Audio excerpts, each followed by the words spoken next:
You have been arguing with reality for longer than you realize. Every time life did not match your plans, every time pain arrived uninvited, every time people disappointed you, and every time the past refused to become different in your memory, something inside you kept fighting what had already happened. But if that fight could bring peace, why does the mind still feel so tired? Why do you still feel restless, tense, and trapped inside thoughts that never seem to end? The truth is, the mind does not grow quiet when life obeys you. It grows quiet when you stop resisting what is. And this is one of the deepest teachings in Buddhism. Acceptance is not weakness, it is freedom. It is the end of inner struggle, the end of arguing with moments you cannot change, and the beginning of a peace that does not depend on everything going your way. Tonight, as you listen, something inside you will begin to soften. The pressure to control everything will start to fade. The noise in your head will begin to settle, and you may feel a deep stillness rising where tension used to live. When you wake up tomorrow, you may see your life differently, with more space in your heart, more steadiness in your mind, and more peace in the face of what is. This is not just another talk to fall asleep to. This is the moment the inner argument begins to end. Are you ready? Let's begin. The moment the inner argument begins to fade, something unexpected comes into view. Not peace yet, not silence yet, but clarity. A quiet realization that much of the weight carried for so long did not come from life itself, but from the way the mind responded to it. And as that realization deepens, one question naturally rises to the surface. What if the suffering was never just in what happened, but in the refusal to let it be? A subtle tension lives in the background of almost every difficult moment. It is not always loud. Sometimes it whispers. Sometimes it disguises itself as thinking, analyzing, or trying to make sense of things. But underneath it all, there is a quiet resistance, a small but constant push against reality as it is. Pain arrives in many forms: a harsh word, an unexpected ending, a loss that leaves an empty space, a plan that collapses without warning. These moments carry their own natural weight. There is a sting, a heaviness, a human response that does not need to be explained or justified. This is the first layer, the simple experience of pain. But almost immediately, something else begins. The mind steps in, not to hold the experience gently, but to question it, to reject it, to argue with it. Thoughts begin to form around the event. This should not have happened. This is wrong. This is not how things were supposed to be. Why did this happen to me? How do I undo this? And just like that, a second layer is added.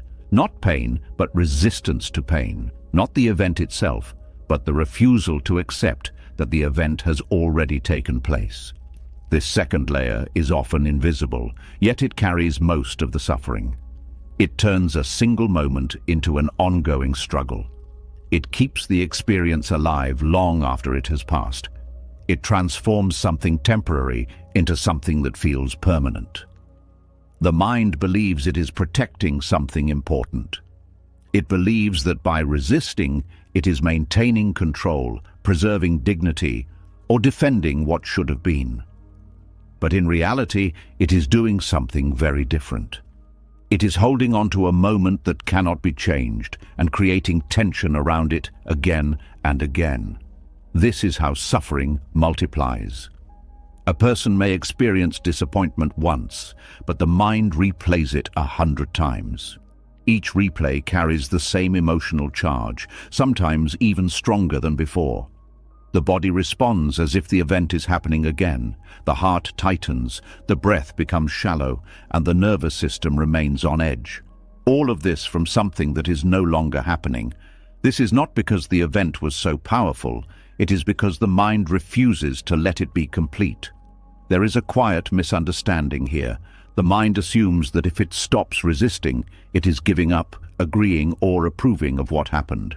It believes that acceptance means weakness or defeat, so it keeps fighting, thinking that this fight is necessary. But acceptance is not agreement. It is not approval. It is not saying that what happened was right or fair. It is simply recognizing that it has already happened. There is nothing left to fight. When this is seen clearly, even for a brief moment, something begins to shift. The grip of resistance loosens just slightly. The mind pauses, no longer pushing against what cannot be moved. And in that pause, there is space. This space is unfamiliar at first. It may feel empty, almost uncomfortable because the mind is used to being busy, used to engaging, used to reacting, but within this space, something important becomes possible. The experience can be felt without being resisted. Pain can exist without turning into suffering. This does not mean the pain disappears. It means it is no longer being amplified. It is allowed to move through, to rise and fall naturally, without interference, like a wave that is no longer being pushed back into the ocean.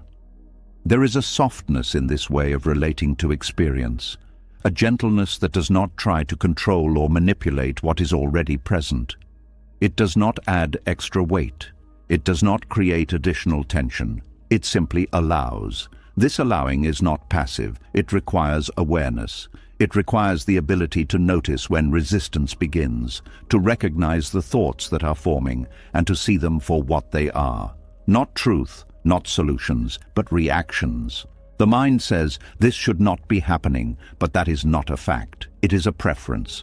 The mind says, this is wrong, but that is not reality. It is judgment. The mind says, I cannot accept this. But the truth is, it is already being experienced. Acceptance is not something that needs to be forced. It is something that is already present beneath the resistance. What is being resisted is already here. And when resistance drops, even slightly, what remains is the simple fact of the moment. Not good, not bad, just present. This is where quiet begins, not because everything is resolved, not because life has become easier, but because the extra layer has been removed. The argument has ended. There is no longer a need to convince reality to be different. There is no longer a need to replay the past or anticipate a different version of the present. There is only what is here now. And in that simplicity, the mind finds rest. This rest is not something that can be achieved through effort. It is not something that can be forced or manufactured. It arises naturally when resistance is no longer being maintained. It is what remains when the struggle stops. There is a deep relief in realizing that the mind does not have to fix everything, that it does not have to solve every problem or correct every situation, that it can simply observe, feel, and allow. This does not mean action is never taken. It means action comes from clarity, not from resistance. When the mind is no longer caught in objection, it sees more clearly.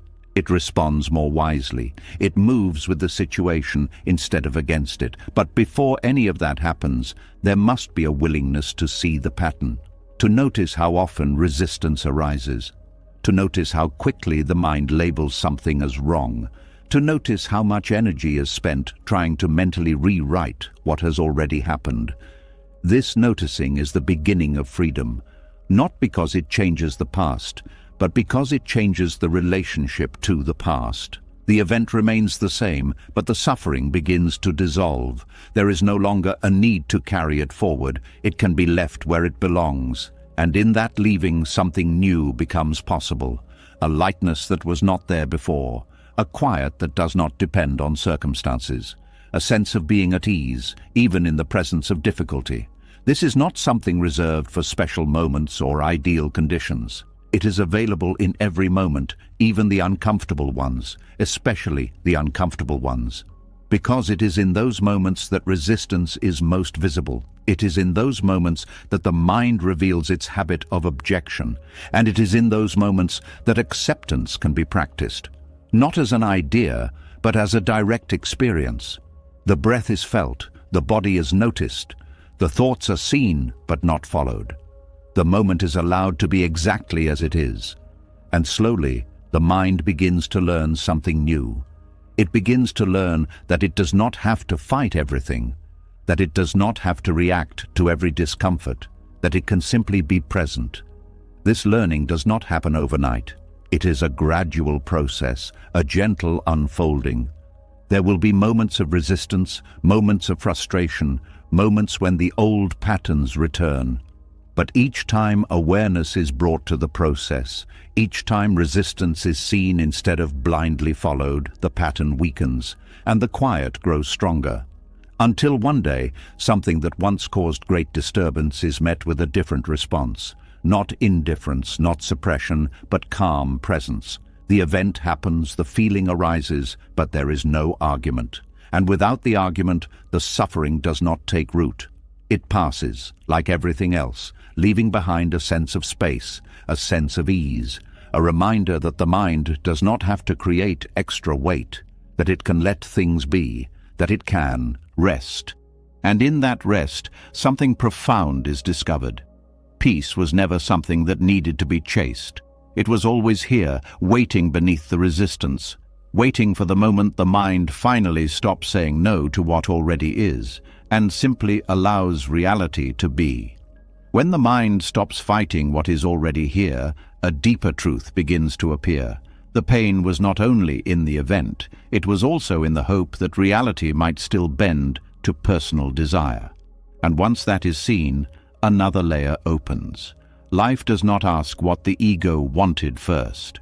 There is a quiet struggle that shapes much of human suffering, and most people do not even notice it while it is happening. On the surface, it looks like disappointment, frustration, resentment, or grief. But underneath all of these, something simpler is taking place. Life is unfolding one way, and the mind is insisting it should have unfolded another. This is the silent conflict between reality and preference. Reality is what is. It is the fact that something happened, that someone changed, that time moved, that a plan failed, that a season ended, that a body aged, that a door closed. Preference is the inner voice that says, no, it should have gone differently. It should have stayed. It should have worked. They should have understood. I should have been chosen. I should not have lost this. This should not be my life. That voice is so common that many people mistake it for intelligence. They think they are thinking clearly because they can explain why reality is wrong. But Buddhism invites a deeper look. It asks a painful but liberating question. What if reality is not the one refusing peace? What if the mind is the one refusing to stop arguing? The ego does not like this question because the ego survives through preference. It creates an identity around what it wants, what it rejects, what it expected, and what it believes it deserved.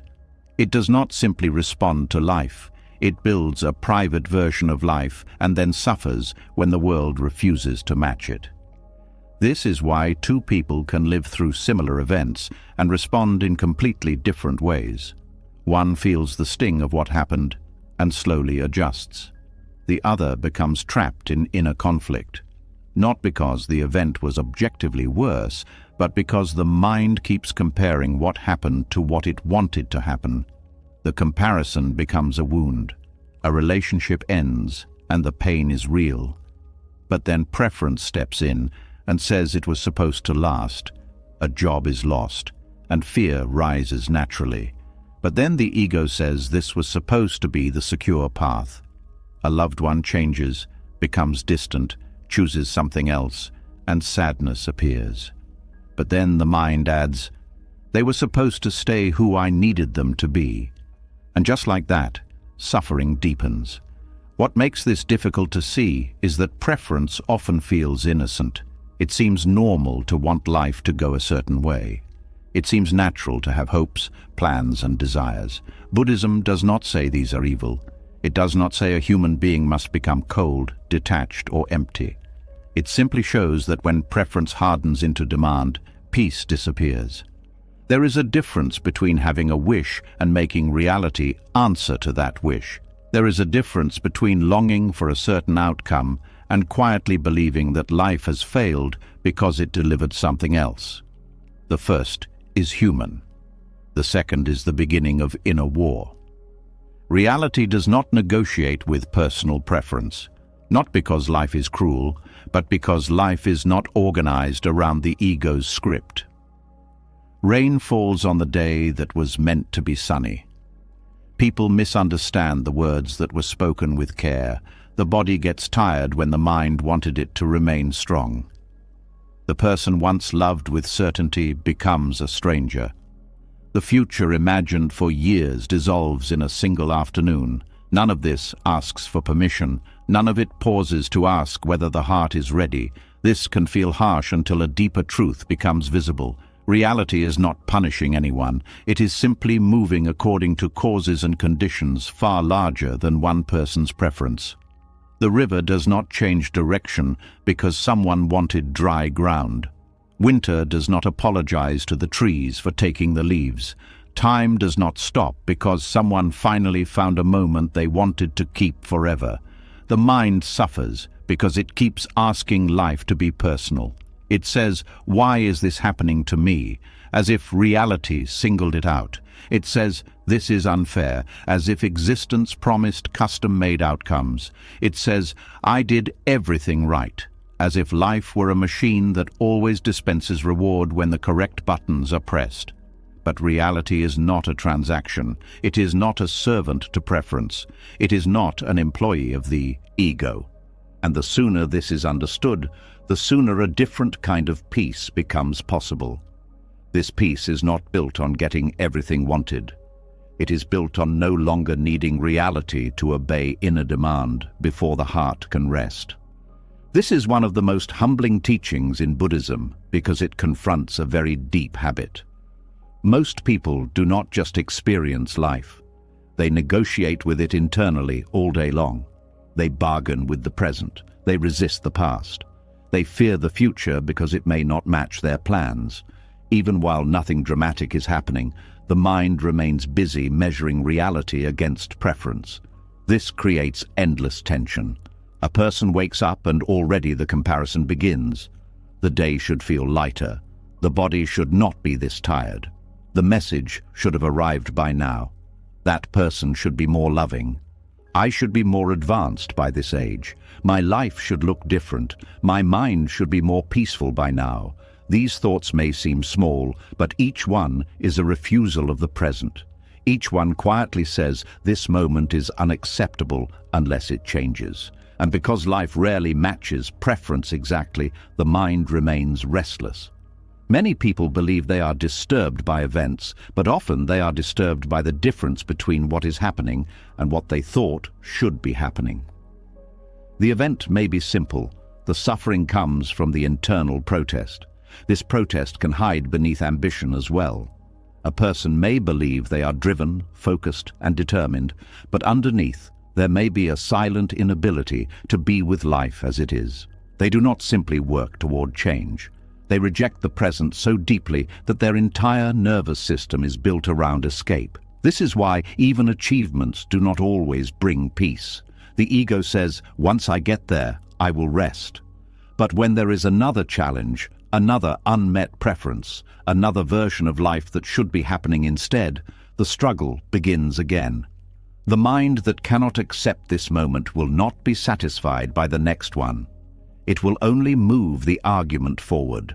A person can spend years thinking the problem is outside, when the real disturbance is the inability to let this moment exist without complaint. This does not mean one should never improve life. Buddhism is not teaching passivity, it is teaching clarity. It is showing that right action becomes distorted when it grows out of resistance. When the mind acts from pure objection, it cannot see clearly. It becomes reactive, bitter, and impatient. But when reality is first accepted as it is, action becomes wiser. The person no longer wastes energy denying the facts. They begin from truth. That is where freedom starts. A doctor cannot treat an illness that is denied. A person cannot clean a room while pretending it is already tidy. A heart cannot heal while insisting it was never wounded. In the same way, a human being cannot move wisely through life while arguing with the facts of their own experience. First, there must be honesty. This is what is here. This is what happened. This is what I feel. This person is not who I wanted them to be. This season is not the one I would have chosen. This loss has already occurred. This body is changing. This plan is over. This is the truth now. There is a strange peace in such honesty, not because it feels pleasant, but because the exhausting performance of denial begins to stop. The mind no longer has to keep inventing alternative worlds where reality behaved better, and that performance is exhausting. Many people are tired not because life is unbearable, but because they are trying to carry two worlds at once, the real one and the imaginary one that should have replaced it. The real world demands attention, patience, and courage. The imaginary world demands endless thought, complaint, blame, and fantasy. The mind keeps stepping between them, unable to commit to either. That is why it becomes so drained. Reality asks only to be seen. Preference asks to be obeyed. One brings clarity, the other brings conflict. The ego has many reasons for clinging to preference. Sometimes it thinks that if it lets go of what should have happened, it will lose its standards. Sometimes it fears that acceptance will make it weak. Sometimes it believes that inner protest proves that it cared. If it stops resisting, maybe the loss will seem smaller, the betrayal less important, the dream less meaningful. But this is another misunderstanding. Acceptance does not erase meaning. It does not reduce the value of what was loved. It does not say the dream was foolish or the pain was unnecessary. It only says that fighting reality will not bring back what is gone, and demanding a different past will not create peace in the present. The Buddha's teaching often points toward the chain that creates suffering. Contact happens, feeling arises, then craving or aversion appears. From there, clinging grows, and the mind becomes trapped. Preference is often the form clinging takes. The mind does not simply notice what it likes or dislikes. It grasps, it rejects, it personalizes. It builds identity around what must stay and what must never happen. Then life changes, as it always does, and the ego feels betrayed. But life did not betray anyone. Life simply moved. This is why impermanence is such an essential part of acceptance. If everything changes, then preference can never be made into a throne. The person loved today may think differently tomorrow. The body trusted in youth will not feel the same in old age. The job, the house, the role, the image, the certainty, the plan, all of it is passing through changing conditions. The mind suffers because it wants temporary things to obey permanent expectations. It wants flow to become fixed. It wants changing people to become stable guarantees. It wants uncertain life to become a predictable contract. But reality does not sign that contract. When this is deeply understood, something inside begins to loosen. The person stops acting shocked that life changes. They stop treating uncertainty as a personal insult. They stop expecting people to be permanent shelters from impermanent conditions. They still care, they still love, they still hope.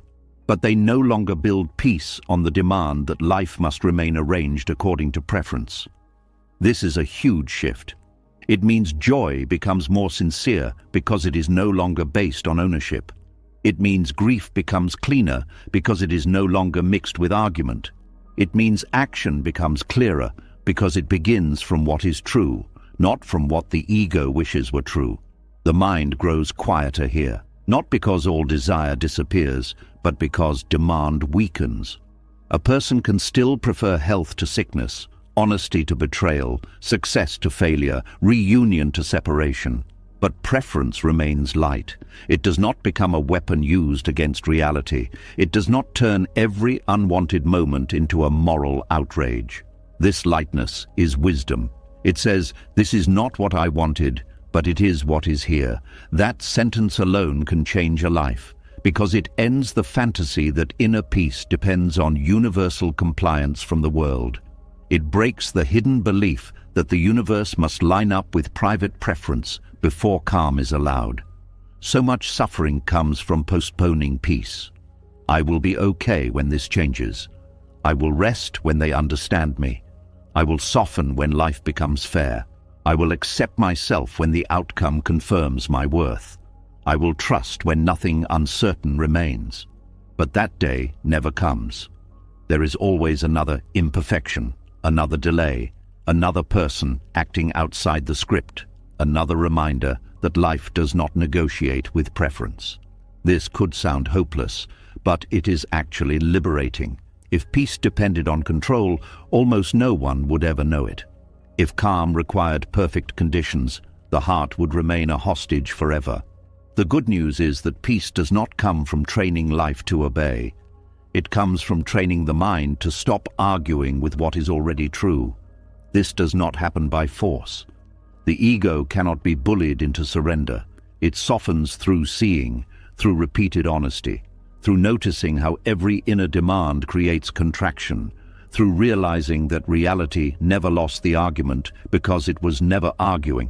Only the mind was, and the mind can stop, not all at once, not dramatically, but gradually, gently, through practice. A difficult event happens. The old reflex says this should not be. Awareness notices it. A breath enters. A small pause appears. Instead of feeding the protest, the person sees the preference beneath it. I wanted something else. That is all. The pain may remain, but the war begins to fade. That is a sacred moment, because it means consciousness has stepped in where habit used to rule. It means the person is no longer fully trapped inside egoic demand. It means truth is being allowed to stand on its own without immediate correction. And from there, so much becomes possible. Compassion becomes possible because the person is no longer busy accusing life. Patience becomes possible because not every delay is treated as an offense. Forgiveness becomes possible because reality is no longer filtered entirely through wounded preference. Even grief becomes more tender because the mind stops turning sorrow into resistance. This is why acceptance is not resignation. It is liberation from unnecessary conflict. Resignation says nothing matters. Acceptance says this is what is here and now I can meet it clearly. Resignation is lifeless. Acceptance is alive, alert, responsive, and deeply honest. It is the difference between collapsing and bowing. One is defeat, the other is wisdom. Bowing to reality does not mean worshipping pain. It means recognizing fact before fantasy. It means allowing truth to be the ground from which life is lived. It means saying yes to the existence of what is here, even if the heart still needs time to process it. And that time matters. Acceptance is not always immediate.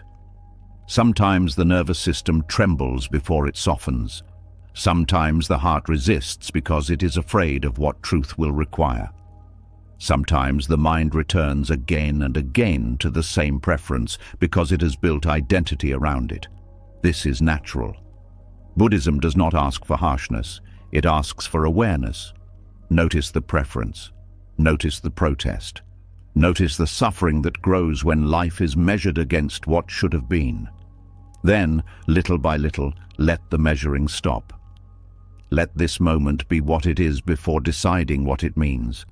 Let the person be who they are before building a case against them in the mind. Let the loss be real before turning it into a permanent identity. Let the day be disappointing without turning it into proof that life is against you. These are not small shifts. They are doorways to freedom. The person who stops demanding that reality match preference does not become cold. They become spacious.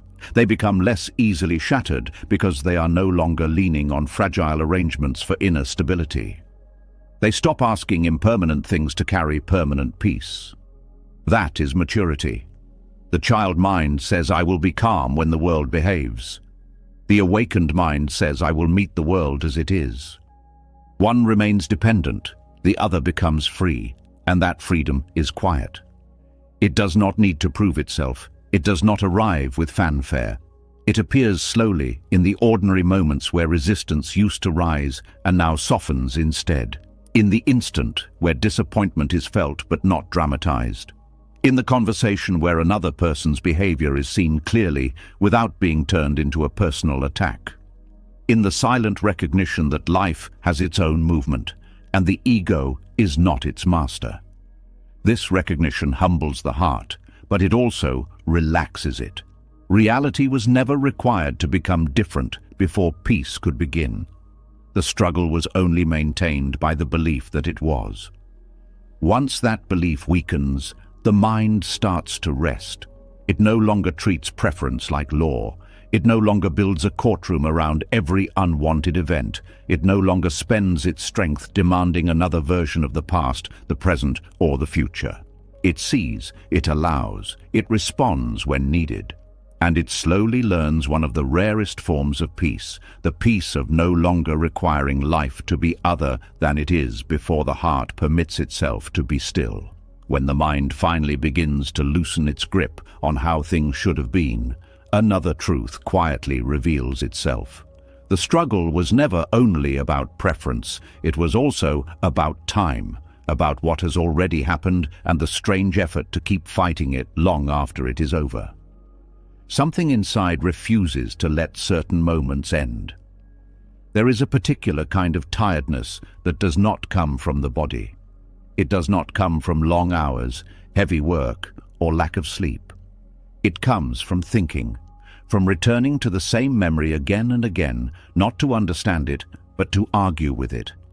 A moment passes in reality, but it continues in the mind. A conversation that ended hours ago replays with new responses. Words that were spoken cannot be taken back, yet the mind rearranges them, edits them, replaces them, as if the right version might somehow reach backward through time. A decision that led to an unwanted outcome is revisited endlessly, not to learn, but to undo. A mistake becomes a loop. A loss becomes a story that refuses to close. The body is here, in the present, but the mind is somewhere else, standing inside a past that no longer exists, trying to correct what is already complete. This is the exhaustion of resisting what has already occurred. It is subtle at first. It feels like thinking, like processing, like trying to make sense of things, but slowly it becomes something heavier. The same thoughts repeat, the same emotions return, the same tension builds in the chest, the shoulders, the breath. Nothing new is being created, nothing is being resolved. Yet the mind continues as if something is still unfinished. The strange part is that the event itself is no longer happening. The situation has ended, the words have been spoken, the outcome has already formed, but the mind does not accept this fully. It behaves as if the moment is, still open, as if it can still be changed. This is where energy begins to drain, because the mind is working on something that cannot respond. It is like speaking into an empty room and waiting for an answer, like knocking on a door that no longer exists, like trying to reshape water that has already flowed past your hands. There is effort, but no movement, and over time, this effort becomes fatigue. People often say they are tired of life, but many are tired of their own resistance to what has already happened. They are not only carrying the event, they are carrying the ongoing attempt to undo it. This attempt shows itself in different ways. Sometimes it appears as regret. The mind says, I should have done this differently. I should have seen it sooner. I should have known better. And each time this thought returns, it creates a fresh wave of discomfort, as if the mistake is happening again in the present. Sometimes it appears as resentment. The mind says, they should not have treated me that way. This should not have happened to me, and the feeling becomes anchored to a moment that is no longer alive, yet still has power because it is being replayed. Sometimes it appears as longing.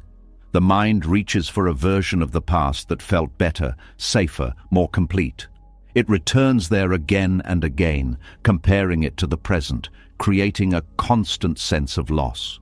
In all of these forms, the pattern is the same. The mind does not accept that the moment is over.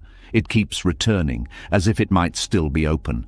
But reality has already closed that chapter. This is one of the hardest things for the mind to understand, not intellectually, but emotionally. It can recognize that something has happened, but it struggles to allow that something to be finished. And so it keeps the moment alive internally. This is why some experiences feel like they never end, not because they are still happening, but because they are still being held. Buddhist teaching points gently to this. It does not ask the mind to forget. It does not demand that memory disappear. It simply invites a different relationship with what has already occurred. Instead of replaying the moment to change it, the mind begins to see it as complete. This is what happened. This sentence has a quiet power. It does not argue, it does not judge, it does not add or remove anything. It simply acknowledges the fact that the event has already taken place. And within that acknowledgement, something begins to release. The mind stops leaning forward into the past, trying to push it into a different shape. It begins to settle. This does not mean that emotion disappears. The body may still feel the impact. Sadness may still arise. Discomfort may still be present. But without the constant mental replay, the experience becomes lighter. It is no longer being fed. This is where the difference between pain and suffering becomes clear again. Pain may come from what happened. Suffering comes from keeping it alive through resistance. When the mind stops replaying, the event is allowed to move into the past where it belongs.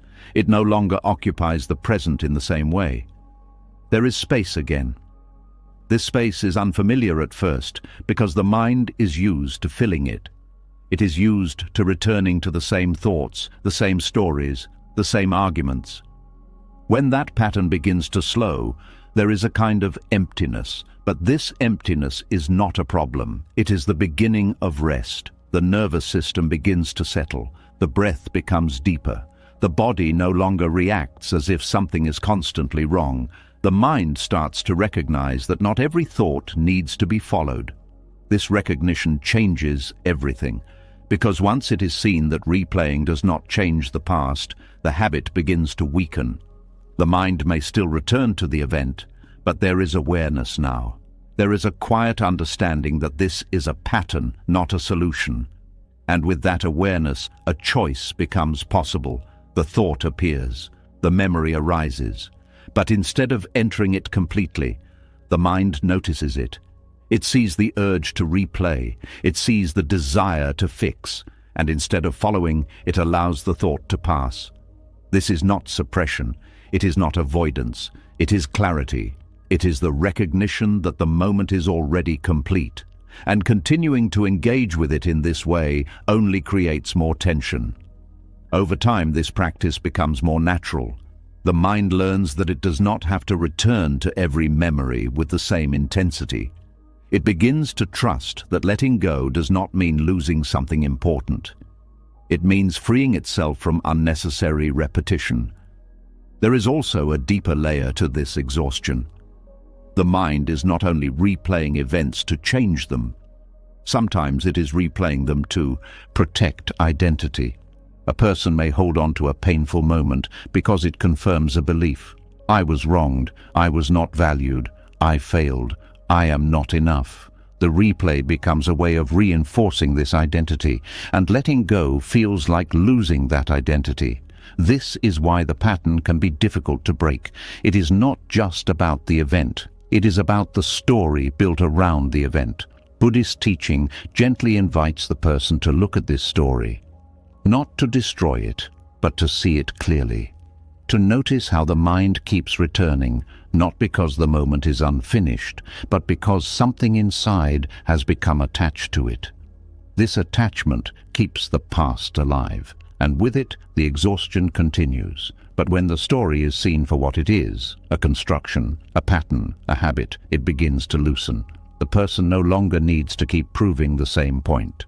They no longer need to return to the same moment to confirm the same identity. They begin to allow the past to be just that, past. This is not forgetting, it is releasing. The memory may remain, but it is no longer charged in the same way. It no longer pulls the mind back with the same force. It becomes something that was experienced, not something that is still happening. And in that shift, energy returns. The mind is no longer occupied with endless repetition. It is available again. Available for the present moment. Available for what is actually here. This is where life begins to feel different. Not because the past has changed, but because the relationship to it has changed. The person is no longer carrying it in the same way. There is more space, more clarity, more rest. This rest is not passive. It is active in its own quiet way. It allows the person to respond to life with fresh awareness instead of reacting from old patterns. It allows new experiences to be seen without being filtered through past resistance. It allows the heart to open again, because it is no longer busy holding on to what cannot be undone. There is a deep kindness in this, a kindness toward oneself. To stop forcing the mind to solve what cannot be solved. To stop asking it to rewrite what cannot be rewritten. To allow it to rest. This does not happen all at once. There will be moments when the mind returns to the old habit, moments when the replay feels automatic. But each time it is noticed, each time there is even a small pause, the pattern weakens. And over time, the mind learns a new way of being, a way that does not rely on constant correction of the past, a way that allows what has happened to remain where it belongs, a way that does not carry unnecessary weight. This is where quiet deepens, not because life becomes simpler, but because the mind is no longer adding extra layers. It is no longer arguing with what has already been decided by reality. It is no longer exhausting itself trying to undo what cannot be undone. It begins to trust the present again. And in that trust, something very simple but very powerful becomes possible. The mind rests, not because everything is resolved, but because it has finally stopped trying to resolve what is already complete. And in that rest, there is a kind of peace that does not depend on changing the past, a peace that comes from letting it be. As the mind begins to loosen its grip on the past, a deeper resistance often appears, quieter but more stubborn. It is not just about what happened anymore, it is about what accepting it might mean. And somewhere inside, a fear rises. If I accept this, does it mean I agree with it? There is a quiet hesitation that keeps many people stuck. They begin to understand that resistance is exhausting, that replaying the past brings no relief, that arguing with reality only deepens suffering. And yet, something inside refuses to let go completely. Because acceptance feels dangerous. It feels like surrendering to something that was unfair. It feels like approving of something that hurt. It feels like giving up on what should have been different. And so the mind pulls back. It says, I cannot accept this, because accepting it would mean I am okay with it. This is one of the most important misunderstandings on the path of inner peace. Acceptance is not agreement. Acceptance is not approval. Acceptance is not saying that what happened was right or fair or deserved. Acceptance is simply the recognition that something has already taken place. Nothing more, nothing less. It is the willingness to see reality as it is, without adding a layer of denial on top of it. A person can accept that a storm has arrived without liking the storm. They can accept that a relationship has ended without agreeing that it should have ended. They can accept that someone acted wrongly without approving of their behavior. Acceptance does not erase judgment. It does not erase values. It does not erase clarity about what is right or wrong. It only removes the internal struggle against what is already real. This distinction changes everything, because much of the resistance in the mind comes from this confusion. The mind believes that if it lets go of the fight, it will lose its sense of justice. It believes that if it stops arguing, it will become passive, weak, or indifferent. But the opposite is true. When the mind stops resisting reality, it becomes clearer. It sees more accurately. It responds more wisely. Resistance clouds perception. It distorts what is seen. It mixes emotion with fact. It creates urgency where there may be none. It creates confusion where there could be clarity. Acceptance removes that distortion. It allows the person to stand in truth, not in reaction. This is why Buddhism speaks of right view before right action. If the mind is still arguing with what is, it cannot see clearly enough to act skillfully. It is still caught in protest, but when reality is accepted, even if it is painful, the mind becomes steady. From that steadiness, action becomes precise. There is no longer a need to react out of anger or fear. There is space to choose. This is where acceptance becomes powerful, not as a passive state, but as a foundation for wise response. A person who accepts that something has happened can decide what to do next. A person who is still resisting remains stuck in the moment, unable to move forward. This can be seen clearly in difficult situations. Someone is treated unfairly. The mind reacts immediately. This should not have happened. This is wrong. This is unacceptable. These thoughts may be true in a moral sense, but they do not change the fact that the event has already occurred. If the person remains in resistance, they stay trapped in that moment. Their energy is consumed by the argument. But if the person accepts that it has happened, something shifts. There is still clarity that it was wrong. There is still a sense of what is just. But the mind is no longer fighting the fact itself. It is free to respond. It can set boundaries. It can speak up. It can walk away. It can take action. All of this becomes possible only after acceptance. Without acceptance, action is reactive. With acceptance, action is intentional. This is the difference between being driven by emotion and being guided by clarity. Many people fear that acceptance means doing nothing, but acceptance does not prevent action. It refines it. It removes unnecessary struggle so that necessary movement can happen. A person standing in quicksand does not escape by fighting the sand. They escape by understanding it. They stop struggling in the wrong way so they can move in the right way. In the same way, the mind must stop resisting reality before it can respond effectively. There is also a deeper emotional layer to this teaching. Acceptance often feels like letting go of a certain kind of control. The mind wants to hold on to the idea that things could still be different if it just tries hard enough. If I keep thinking about it, maybe it will change. If I keep feeling this strongly, maybe it will mean something. If I keep holding on, maybe I will not lose what I had. But acceptance gently reveals that control was never there in the way the mind imagined. It shows that reality has already moved. And holding on does not bring it back. This can feel like loss, because it is. It is the loss of the illusion that the past can be controlled. It is the loss of the belief that resistance has power. It is the loss of the identity that was built around fighting what happened. And for a moment, this loss can feel heavy. But beneath it, there is something else. Relief. The relief of no longer having to carry something that cannot be changed. The relief of no longer having to maintain an internal argument. The relief of no longer needing reality to be different before peace can begin. This relief is quiet. It does not announce itself loudly. It appears as a softening, a loosening, a gentle shift in how the moment is held. There is still awareness of what happened. There is still sensitivity. There is still care. But there is no longer resistance. This is where the mind begins to rest. Not because everything is resolved, but because the inner conflict has ended. And from this place, something new becomes possible. Understanding, compassion, even forgiveness. Not forced, not demanded, but arising naturally when the mind is no longer consumed by opposition.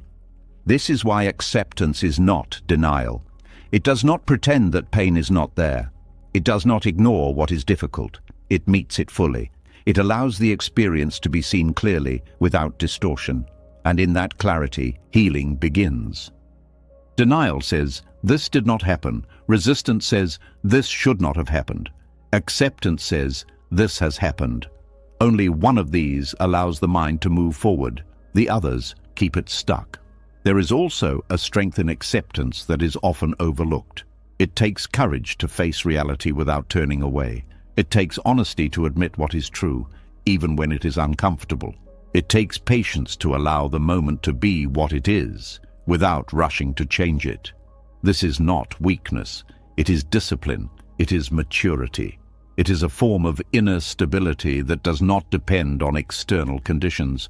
A person who can accept reality is not easily shaken, because they are not relying on life to meet their expectations in order to feel okay. They have learned to meet life as it is. This does not mean they stop caring. It means they care without attachment to a specific outcome. They act without needing immediate results.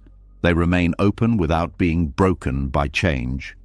This is a different way of living, one that is not based on control, but on understanding. One that is not driven by resistance, but by clarity. One that does not require life to be perfect in order to feel at peace. This way of living becomes more natural with practice. Each time the mind notices resistance, there is an opportunity to pause, to breathe, to see what is actually here, to allow it. Not because it is liked, not because it is approved, but because it is real. And reality does not need permission to exist. Over time, this practice builds a quiet confidence. The person begins to trust that they can face whatever arises, not by controlling it, but by meeting it. This trust changes the way life is experienced. There is less fear of what might happen, less tension around what is happening, less attachment to what has happened, because the mind is no longer trying to fight everything. It is learning to stand with what is. This is where true peace begins. Not in perfect conditions, not in ideal outcomes, but in the absence of inner conflict. And that conflict ends the moment acceptance is understood correctly, not as agreement, not as approval, but as the simple, honest recognition of what is already here. And in that recognition, the mind grows quiet again, not because it has solved everything, but because it has stopped arguing with what cannot be changed. And in that silence there is space. Space for clarity, space for action, space for healing, space for life to move without resistance. As the mind begins to understand that acceptance is not agreement, something deeper starts to come into view. Even when the truth is clear, even when the heart knows that fighting reality only creates more suffering, there is still a voice that refuses to let go. A quiet but persistent voice that keeps saying the same thing in different ways. This should not be. It appears so quickly that most people never question it. A moment unfolds, something uncomfortable happens, and before awareness has time to settle, the mind reacts. Not just with feeling, but with rejection. This is wrong. This should not be happening. This is not how things are supposed to be. At first, it feels natural. It feels justified. It feels like a reasonable response to something unwanted. But when this pattern is observed more closely, something surprising is revealed. It is not just a reaction, it is a habit. And more than that, it is an identity. The ego, in its subtle way, becomes attached to opposition. It does not only experience discomfort, it builds a sense of self around resisting what is. This is where the phrase, "this should not be," becomes more than a thought. It becomes a position, a stance, a way of existing in the world. The ego begins to define itself through what it rejects. It says, "I am the one who knows how things should be.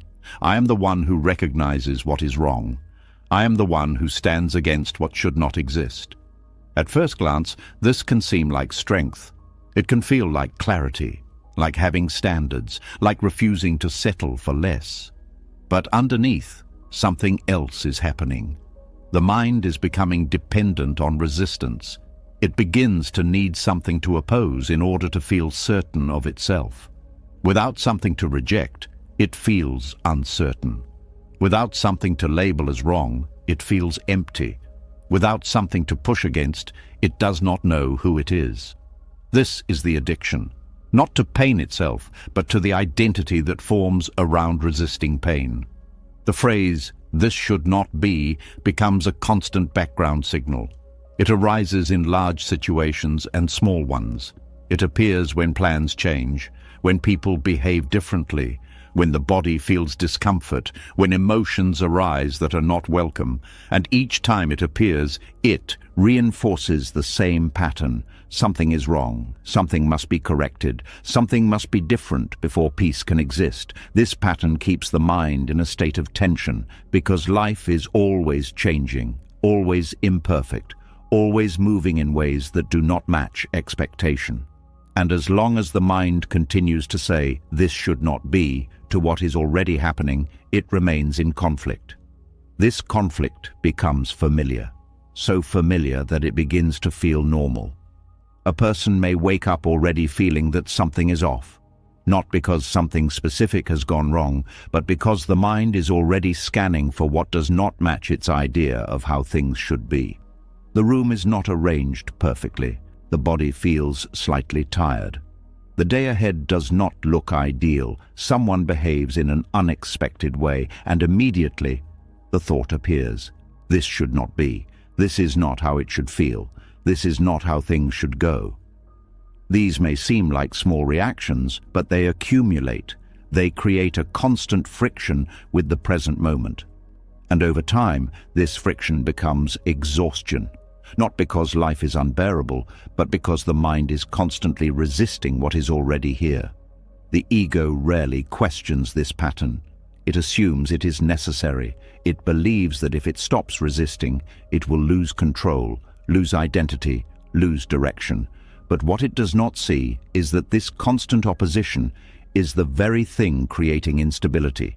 It is like trying to stand firmly on shifting ground while continuously pushing against it. There is no balance in that. The deeper teaching begins when this pattern is seen clearly, not judged, not suppressed, but noticed. The moment the thought arises, "This should not be," awareness gently steps in.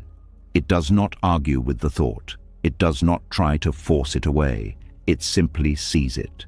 This is a thought. This is a reaction. This is the mind trying to reshape reality. And in that seeing, something begins to loosen. The thought loses some of its authority. It is no longer treated as truth. It is seen as a habit. This is where quiet begins. Not because the thought disappears immediately, but because the mind is no longer fully identified with it. There is space between awareness and reaction. Within that space, something new becomes possible. The moment can be experienced without immediate rejection. The sensation can be felt without being labeled as wrong. The event can unfold without being turned into a problem that must be fixed. This does not mean everything becomes pleasant. It means everything becomes allowed. And in that allowing, tension begins to dissolve. There is a subtle shift from opposition to observation. Instead of saying, "This should not be," the mind begins to say, "This is what is here." This shift may seem small, but it changes the entire experience. Because the first statement creates conflict, the second creates space. In that space, the body relaxes, the breath deepens, the mind softens. There is no longer a need to immediately correct or reject the moment. There is only a quiet presence. This presence is not passive. It is aware. It sees clearly what is happening without adding extra layers of resistance. And from that clarity, a different kind of response emerges. If action is needed, it comes from understanding, not from reaction. If change is possible, it happens without tension. If something must be addressed, it is done with steadiness. But none of this requires the mind to declare that reality is unacceptable. It simply requires seeing what is true. This is where the ego begins to lose its grip, because its identity is built on opposition. It thrives on saying no to what is. It gains strength from labeling, judging, rejecting. When that pattern is no longer fed, the ego softens. It does not disappear completely, but it becomes quieter, less dominant, less reactive. And in that quieting, something deeper becomes visible, a sense of being that is not dependent on constant correction, a stability that does not come from controlling every outcome, a peace that does not require life to match a specific image. This is not something that can be forced. It unfolds gradually. Each time the pattern is noticed, each time the thought, "This should not be," is seen instead of believed, the habit weakens. Each time the moment is allowed to exist without immediate rejection, the mind becomes more at ease. Over time, this changes the way life is experienced. There is less urgency to fix everything, less pressure to make every moment conform to expectation, less need to control what cannot be controlled. There is more openness, more patience, more willingness to be with what is. This does not mean the person stops caring. It means they care without resistance. They respond without needing to reject. They move through life without constantly pushing against it. This creates a different kind of strength, a quiet strength, one that does not rely on constant tension, one that is not easily shaken by change, one that remains steady even when things do not go as planned, because it is not built on the demand that things must go a certain way. It is built on the ability to meet things as they are. This ability is rare, not because it is difficult to understand, but because it requires a shift in identity. The ego must loosen its attachment to being the one who knows what should be. It must release its need to constantly oppose. It must allow reality to exist without immediate correction. This can feel uncomfortable at first, because the ego feels like it is losing something. And in a way, it is. It is losing its habit of control, its habit of resistance, its habit of defining itself through opposition. But what is gained is far greater. A sense of ease, a sense of clarity, a sense of quiet that does not depend on external conditions. This quiet is not empty, it is full of awareness, full of presence, full of life as it is, without distortion. And in that fullness, something very simple becomes clear. The moment was never the problem, the resistance was.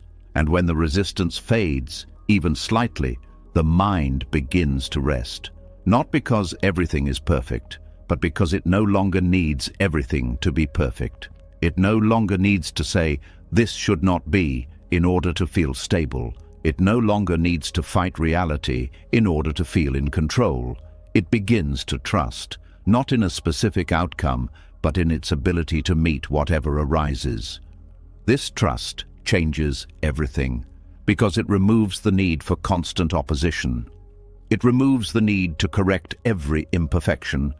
It removes the belief that peace depends on the world matching an internal image. And in that removal, the mind becomes quiet. Not through effort, not through force, but through understanding, through seeing the pattern clearly, through recognizing that the habit of saying, "This should not be," is not protecting anything. It is only creating tension. And once that is seen, even for a moment, the habit begins to dissolve, the mind begins to soften, and in that softness there is space.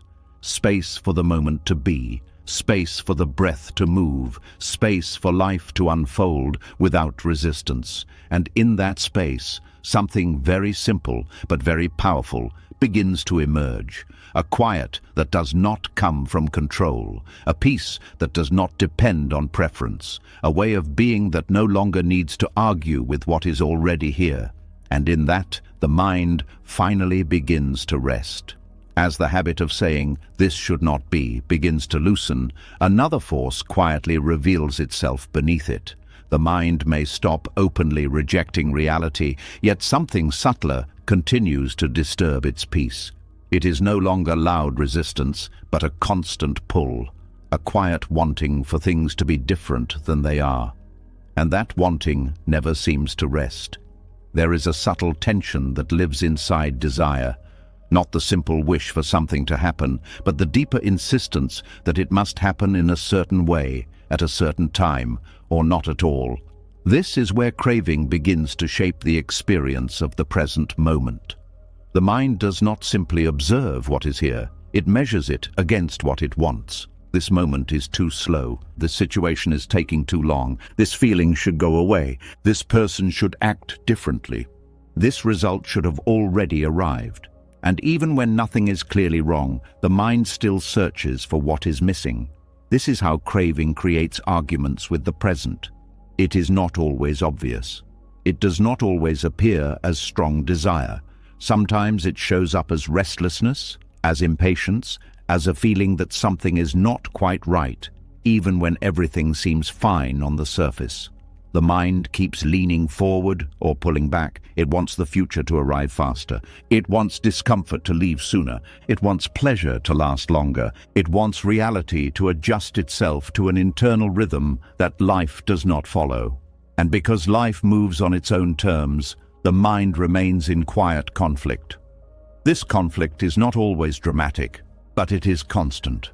A person sits in a moment that is calm, but the mind says, "This is not enough. Something else should be happening, something more exciting, more meaningful, more fulfilling." Or a person faces difficulty and the mind says, "This needs to end now. I cannot stay in this. This must change immediately." In both cases, the present moment is not being allowed to exist as it is. It is being compared, measured, and quietly rejected. This is the nature of craving. It is not just about wanting things. It is about wanting reality to obey that wanting. And when it does not, the mind becomes restless. This restlessness can feel like normal thinking. It can feel like motivation, like planning, like anticipation. But underneath, there is a subtle dissatisfaction that never fully settles. Even when one desire is fulfilled, another quickly takes its place. The mind reaches for something, and when it gets it, there is a brief moment of satisfaction. But that moment does not last. Soon, something else becomes necessary. Something else becomes the next condition for peace. This creates a cycle. Peace is always just ahead, just out of reach. Happiness becomes something that will arrive later, when the next condition is met. And the present moment becomes something to pass through, something to tolerate, something to improve or escape. This is why the mind rarely rests. It is always negotiating with time.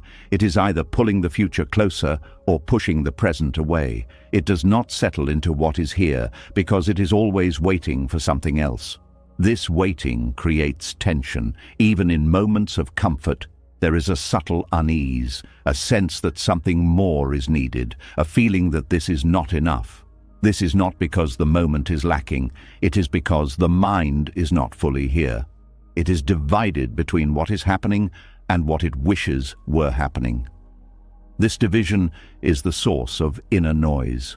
Thoughts arise not because they are necessary, but because the mind is trying to adjust reality to its desires. If things are going well, the mind worries about losing them. If things are difficult, the mind pushes against them. In both cases, there is no stillness, because stillness requires acceptance of what is, and craving does not allow that. It always adds a condition. I will be at peace when this changes. I will be calm when this arrives. I will be happy when this is resolved. These statements may seem harmless, but they quietly delay peace. They place it in the future. They make it dependent on something that has not yet happened. And because the future is uncertain, peace remains uncertain as well. This creates a fragile state of mind, one that is always dependent on external conditions, one that cannot rest unless everything aligns perfectly. But life rarely aligns perfectly, and so the mind remains unsettled. Buddhist teaching points directly to this pattern. It shows that craving is not the problem because of what it wants. It is the problem because of how it relates to the present. It does not allow the present to be complete. It always adds something, something missing, something needed, something that must change. This creates a constant sense of lack. Even when there is enough, it feels like there is not. Even when there is peace, it feels incomplete. Even when there is joy, it feels temporary. The mind cannot fully receive what is here because it is always reaching for something else. This reaching is exhausting. It may not feel like effort, but it drains energy over time. The nervous system remains activated, always scanning for what needs to be different. The body carries a subtle tension even in moments of rest. The breath becomes shallow. The attention becomes scattered. All of this from a simple habit, not allowing the moment to be as it is. There is a deep shift that happens when this is seen clearly, not as an idea, but as a direct experience. The moment craving arises, awareness notices it, not to judge it, not to suppress it, but to see it. The mind is wanting something else. The mind is leaning away from what is here. This seeing creates a pause, and in that pause, something becomes possible. The moment can be allowed to exist without immediately trying to change it. This is not about removing desire completely. Desire may still arise, but it is no longer followed blindly. It is no longer treated as a command that must be obeyed. It is seen as a movement of the mind, and in that seeing, it loses some of its urgency. The person no longer needs to act on it immediately. They can remain present. They can stay with the moment. This changes the entire experience, because the moment is no longer being compared to something else. It is no longer being measured against a future outcome. It is simply being experienced. This brings a different kind of satisfaction. Not the excitement of getting what is wanted, but the quiet contentment of being with what is. This contentment is not dependent on conditions. It does not require things to be perfect. It arises from the absence of inner conflict. When the mind stops pulling away from the present becomes enough. Not in a forced way, not in a way that denies desire, but in a way that allows experience to be complete as it is. This is where the mind begins to settle, not because everything is resolved, but because the need for constant adjustment fades. The moment no longer feels like something that must be improved. It becomes something that can be lived. This does not mean that goals disappear.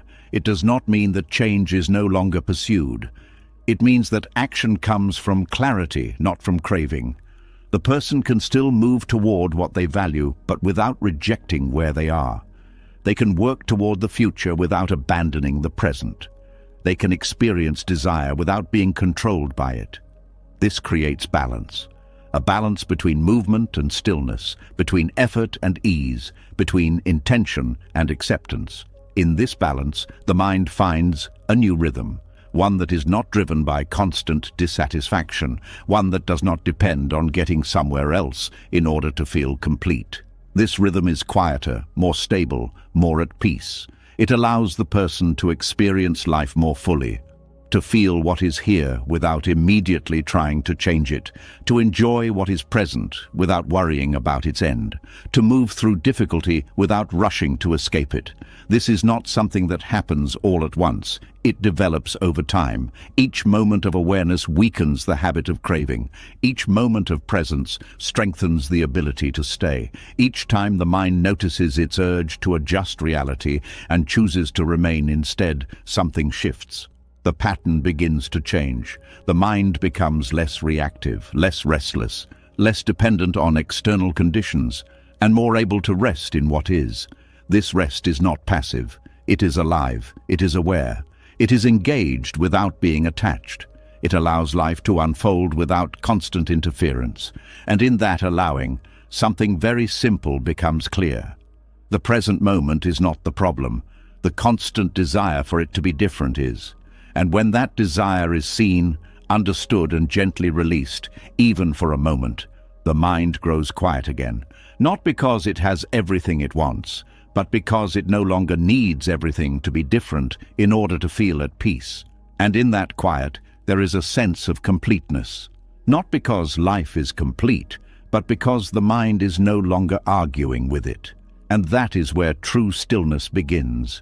As the pull of craving begins to loosen, another truth quietly comes into view. The mind does not only want things to be different, it also wants them to stay the same. It clings to what feels good and resists anything that threatens to change it. And beneath that clinging, there is a silent demand. Stay like this. There is a kind of pain that does not come from losing something, but from trying to stop it from changing. A tension that arises when the mind holds onto what is naturally moving, as if it could freeze time through effort alone. People want feelings to remain steady, relationships to stay unchanged, bodies to remain strong, moments of happiness to last without interruption. The mind quietly says, "This is good, this must not change." And when change arrives, as it always does, it feels like something has gone wrong. But nothing has gone wrong. Life has simply continued its movement. This is where a deeper form of suffering begins, not from what is taken away, but from the expectation that it should not have been taken in the first place. Not from the change itself, but from the demand that there should have been no change at all. This demand is rarely spoken out loud, but it is felt everywhere. A person finds joy, and immediately there is a subtle fear that it might end. That fear creates tension even in the presence of happiness.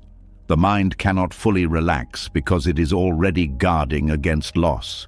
A relationship feels warm, connected, alive. The mind quietly begins to depend on it staying that way. It builds a sense of safety around its continuity, and when the relationship shifts, even slightly, there is confusion, resistance, sometimes even anger. Not only because something changed, but because it was expected not to. This expectation creates inner pressure. It turns something natural into something fragile. It places a burden on people, on emotions, on circumstances, asking them to remain stable in a world that is constantly changing. This is what makes the demand for permanence feel so heavy. It is not just unrealistic, it is violent in a quiet way, not violent toward others, but toward reality itself, because it tries to force what is fluid to become fixed. It tries to make what is temporary behave as if it were permanent. And when reality refuses, the mind reacts with frustration. This is where chaos begins. The mind says, this should not have changed, this feeling should not have faded, this person should not have become different, this moment should have lasted longer. These thoughts may seem natural, but they carry a hidden assumption that life should remain still, that once something becomes pleasant, it should stay that way, that once something feels secure, it should never shift. But this is not how life moves.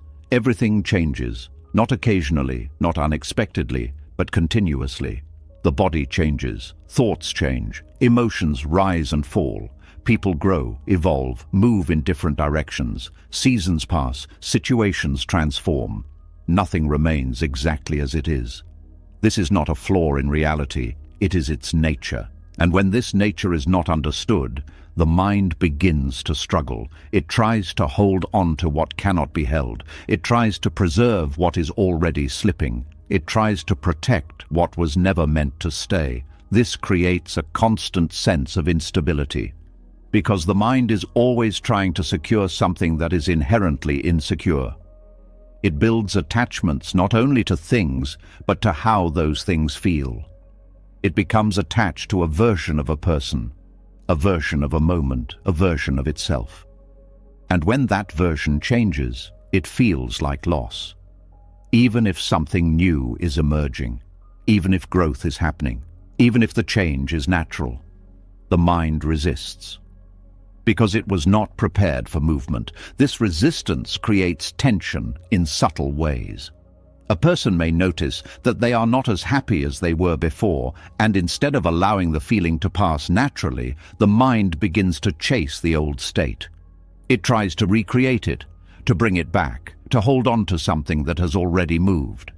This effort creates frustration, because the moment cannot be recreated. It was never meant to stay. In the same way, a person may feel discomfort and immediately want it to disappear. The mind says this feeling should not be here. It tries to push it away. But pushing creates resistance. And resistance gives the feeling more weight, so instead of passing, it lingers. Not because it is strong, but because it is being held in place by opposition. This is how the demand for permanence works in both directions. It clings to what is pleasant, it rejects what is unpleasant. In both cases, it refuses to allow change, and in both cases, it creates suffering. Buddhist teaching points to impermanence as a central truth, not as a concept to understand intellectually, but as something to be seen directly. Everything that arises will pass, not eventually, but continuously. Even while something is present, it is already changing. Even while a moment is happening, it is already moving. This can feel unsettling at first, because the mind wants stability. It wants something to hold on to, something that will not shift, something that will remain the same. But this desire for fixed ground is what creates the struggle, because there is no fixed ground in the way the mind imagines. There is only movement, and when this is seen clearly, something begins to change. The person stops trying to freeze what is already flowing. They stop demanding that life remain still. They begin to allow change to be part of the experience, not something to resist. This does not mean they stop caring. It means they care without clinging. They experience joy without trying to hold it. They experience sadness without trying to push it away. They allow both to come and go. This creates a different relationship with life, one that is not based on control, but on understanding. The person begins to see that trying to hold on to things does not protect them. It only creates tension. That trying to stop change does not preserve what is loved. It only distorts the experience. That trying to make something permanent does not make it more real. It only makes its loss more painful. When this is understood, even slightly, something softens. The grip of the mind loosens. There is less urgency to hold, less fear of losing, less resistance to change. And in that softening, there is space. Space for things to be as they are. Space for change to unfold without conflict. Space for the moment to be experienced fully, without the pressure of permanence. This space allows a deeper kind of peace. Not the peace that comes from things staying the same, but the peace that comes from no longer needing them to. This is a very different kind of stability. One that does not depend on external conditions. One that remains even as things change. Because it is not built on what is outside. It is built on how the mind relates to what is outside. A person who understands impermanence does not become detached in a cold way. They become present in a deeper way. They appreciate what is here without trying to own it. They engage with life without trying to control it. They allow relationships to evolve without forcing them into fixed shapes. They allow emotions to move without identifying with them completely. This creates a sense of freedom, a freedom that does not come from having everything stay the same, but from no longer needing it to. There is also a kind of tenderness in this way of living, because when the mind stops demanding permanence, it begins to see things more clearly. It sees how precious each moment is, not because it will last forever, but because it will not. This changes the way things are experienced. A simple conversation becomes meaningful. A quiet moment becomes valuable. A connection becomes something to be felt fully, without taking it for granted. Because there is no assumption that it will remain. This is not a sad realization. It is a deep one. It brings a kind of appreciation that is not based on possession, but on presence. The person no longer says, "This must stay." They say, "This is here, and that is enough." This shift removes a great deal of tension, because the mind is no longer trying to secure what cannot be secured. It is no longer fighting the natural movement of life. It is moving with it. This does not mean there will be no pain. Loss will still be felt. Change will still be experienced. But the suffering around it is different. It is not amplified by resistance. It is not made heavier by expectation. It is allowed to move, to rise and fall, to come and go, without being held in place by the demand that things should not change. This is where the mind becomes quieter, not because life becomes stable, but because the mind stops trying to make it stable. It stops asking for permanence from what is impermanent. It stops building expectations that reality cannot fulfill. And in that stopping, there is relief, a deep, quiet relief. The kind that does not come from getting what is wanted, but from no longer needing everything to stay the same in order to feel at peace. And in that relief, the mind begins to rest again. Not in stillness of circumstances, but in the understanding of their movement. And that understanding becomes a foundation, one that allows life to unfold without constant resistance, one that allows change to happen without creating chaos, one that brings a quiet strength that remains, even as everything else continues to move. And in that quiet strength, something very simple becomes clear. Nothing was ever meant to stay, and once that is no longer resisted, the heart begins to open instead of holding on. As the heart begins to loosen its grip on permanence, another layer quietly reveals itself. Even when the mind understands that everything changes, there is still something that keeps it unsettled. Not because life is unstable, but because something inside remains unfinished. And that unfinished feeling refuses to stay quiet. There is a certain kind of noise that does not come from the outside world. It is not created by people, situations, or circumstances. It is created by something incomplete within. A subtle pull, a lingering sense that something is missing, something unresolved, something not yet fulfilled. This is the voice of unfinished desire. It does not always speak loudly at first. Sometimes it appears as a quiet restlessness, a feeling that something is not quite right, even when everything seems fine. A sense that there is more to be done, more to be achieved, more to be experienced before peace can be allowed. The mind begins to orbit around this feeling. It returns to it again and again. It asks, what is missing? What has not yet happened? What still needs to be completed before I can finally settle? And in that questioning, the mind becomes louder. Not because the moment is lacking, but because the attention is pulled away from it. Unfinished desire has a way of stretching time. It makes the present feel like a waiting room, a place to pass through, not a place to be. The mind becomes focused on what is not here yet, on what could be, on what should happen next. And as long as that focus remains, the present moment feels incomplete, even if nothing is actually wrong. This is how inner restlessness grows. A person may be sitting in a quiet space with no immediate problems, yet the mind is busy. It is thinking about the future, replaying possibilities, imagining outcomes, planning, worrying, anticipating. Not because something needs to be done right now, but because something feels unfinished. This feeling can come from many places: a goal not yet achieved, a conversation that never happened, a relationship that did not become what it was expected to be, a version of life that has not yet arrived. Each of these creates a subtle tension, not always painful, but persistent. The mind keeps returning to it, as if holding on to it will somehow bring it closer. But this holding does not bring peace. It creates noise, because the mind cannot fully rest in what is present, while it is anchored in what is absent. This is one of the most overlooked sources of suffering. Not what is happening, but what is not happening. Not the presence of pain, but the absence of something desired. This absence becomes a kind of mental gravity. It pulls attention away from the moment. It creates a constant sense of movement, even in stillness.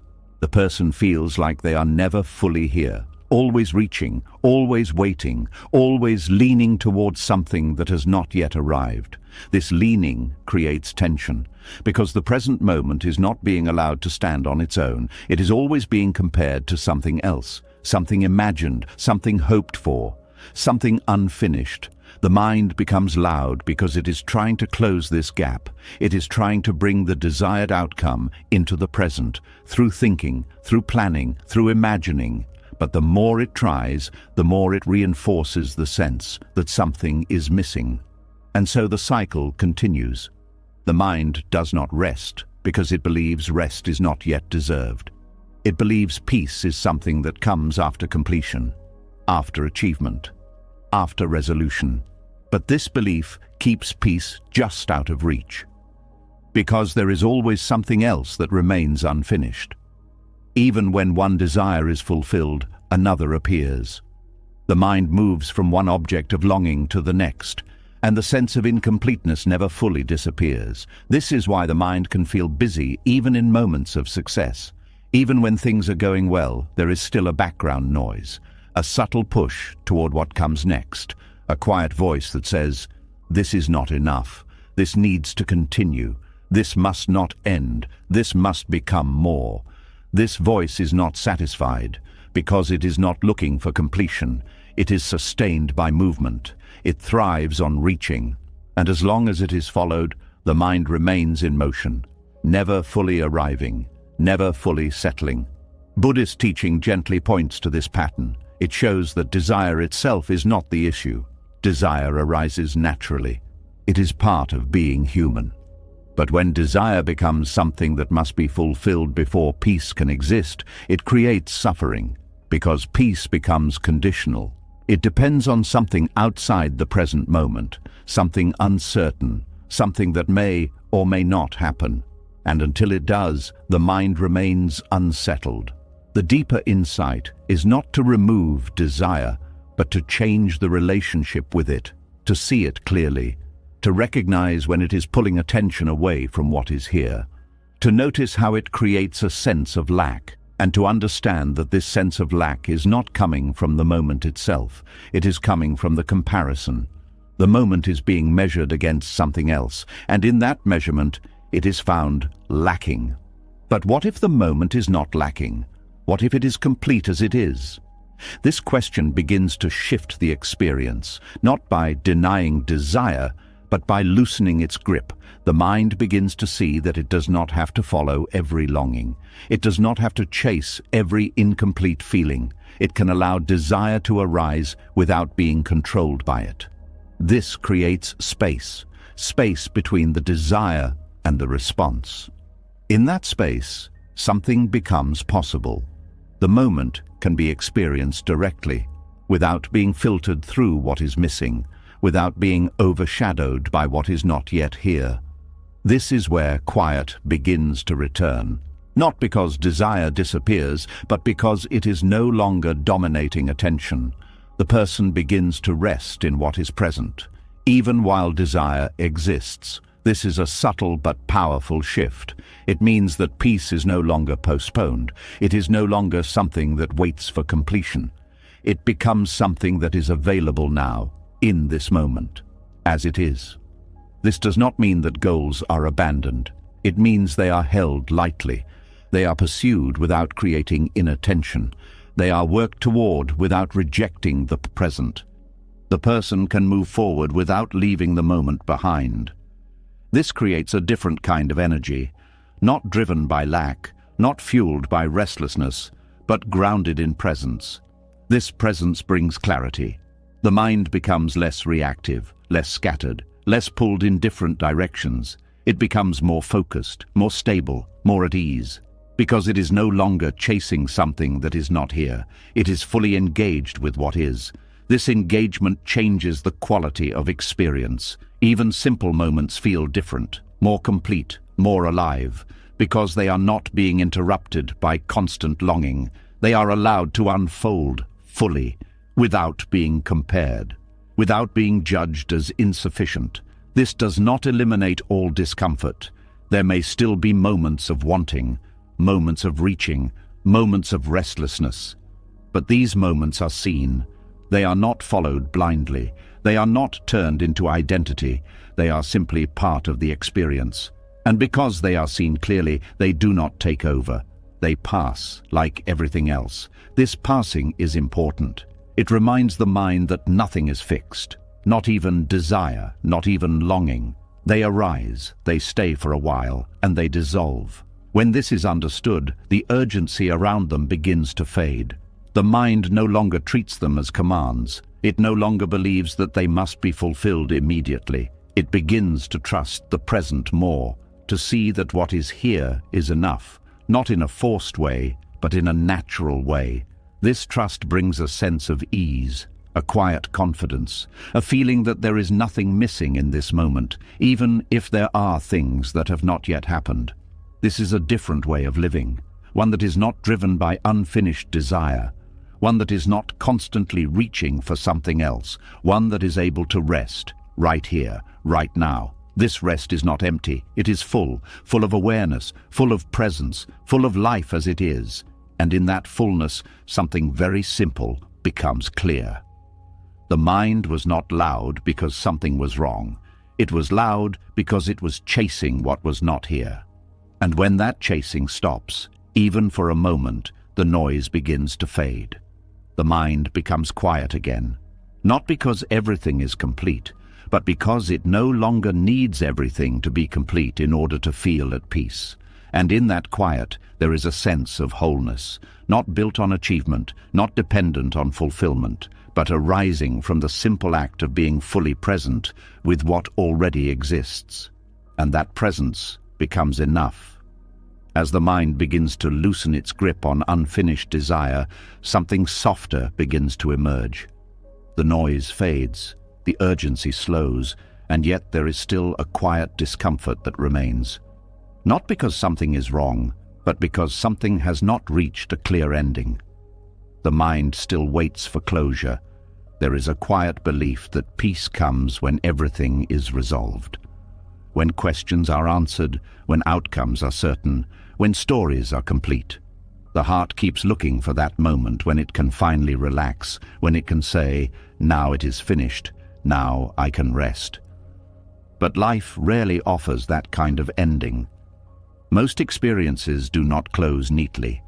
Conversations stop without full understanding. Relationships shift without clear explanations. Efforts are made without guaranteed results. Paths are taken without knowing where they will lead. Even joy itself comes and goes without warning, leaving behind a feeling that something was left unfinished. And so the mind keeps waiting. It holds on to moments, not because they are still happening, but because they never felt complete.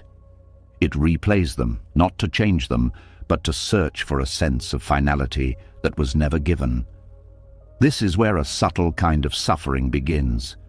Not from what happened, but from the need for it to feel finished. The mind believes that without closure, there can be no peace. That without resolution, there can be no rest. That without a clear ending, something remains open, unresolved, unsettled. But this belief creates tension. Because life does not operate on perfect endings, it moves continuously, without waiting for everything to make sense. And when the mind tries to hold on to events until they feel complete, it becomes stuck. It refuses to let go, not because it cannot, but because it believes it should not. It says, "This is not over. This is not finished. I cannot move on until this makes sense." And in that holding, the moment is kept alive, not in reality, but in the mind. This is where exhaustion returns. Not from effort in the present, but from carrying something that belongs to the past. A person may find themselves thinking about something long after it has ended. Not because it is still relevant, but because it never felt complete. A conversation that ended abruptly, a connection that faded without explanation, a goal that was not achieved, a chapter that closed without clarity. Each of these leaves a trace, a feeling of something unfinished, and the mind tries to resolve it. It searches for answers, it tries to fill in the gaps, it builds stories to create a sense of closure, but often there are no answers, no clear endings, no perfect resolutions, and so the mind remains unsettled. This is where a deeper understanding begins to open. Peace does not come from everything being finished. Peace comes from allowing things to remain unfinished. This is a difficult truth, because it challenges a very deep habit, the habit of needing closure, the habit of wanting things to be complete before letting go. But what if completion is not required? What if the heart can rest even when something remains open? This question begins to shift the experience. It invites a different way of relating to life. Instead of holding on to events until they feel finished, the mind begins to allow them to be as they are, incomplete, unresolved, open. This does not mean ignoring them. It does not mean pretending they do not matter. It means allowing them to exist without needing to fix them. This creates space, space for the moment to be what it is, space for the past to remain in the past, space for the mind to stop searching for answers that may never come. In this space, something softens. The tension of needing closure begins to fade. The urgency to understand everything begins to slow. The mind starts to realize that it does not need to complete every story in order to move forward. It can carry the experience without carrying the need for resolution. This is where a different kind of peace appears, a quiet peace, not based on certainty, not dependent on answers, but rooted in acceptance. The acceptance that not everything will make sense, that not everything will have a clear ending, that some things will remain open, and that this is not a problem. This acceptance removes a great deal of pressure, the pressure to figure everything out, the pressure to find meaning in every experience, the pressure to close every chapter perfectly. Without this pressure, the mind becomes lighter. It no longer feels responsible for completing what life has left unfinished. It no longer feels the need to solve what cannot be solved. It begins to trust that life can continue even with open ends. This trust changes the way experiences are held. A person no longer clings to the past in the same way. They allow it to exist without trying to reshape it. They allow questions to remain unanswered. They allow emotions to rise and fall without forcing resolution. This creates a sense of freedom. Because the mind is no longer trapped in the need for completion, it is free to move, free to experience what is here, free to let go. There is also a kind of humility in this, the recognition that not everything can be understood, that not every outcome can be controlled, that not every story will have a clear conclusion. This humility softens the mind. It reduces the need to grasp. It allows a deeper acceptance of life as it is. And in that acceptance, something becomes possible. The heart begins to rest, not because everything is finished, but because it no longer needs everything to be finished. This is a profound shift.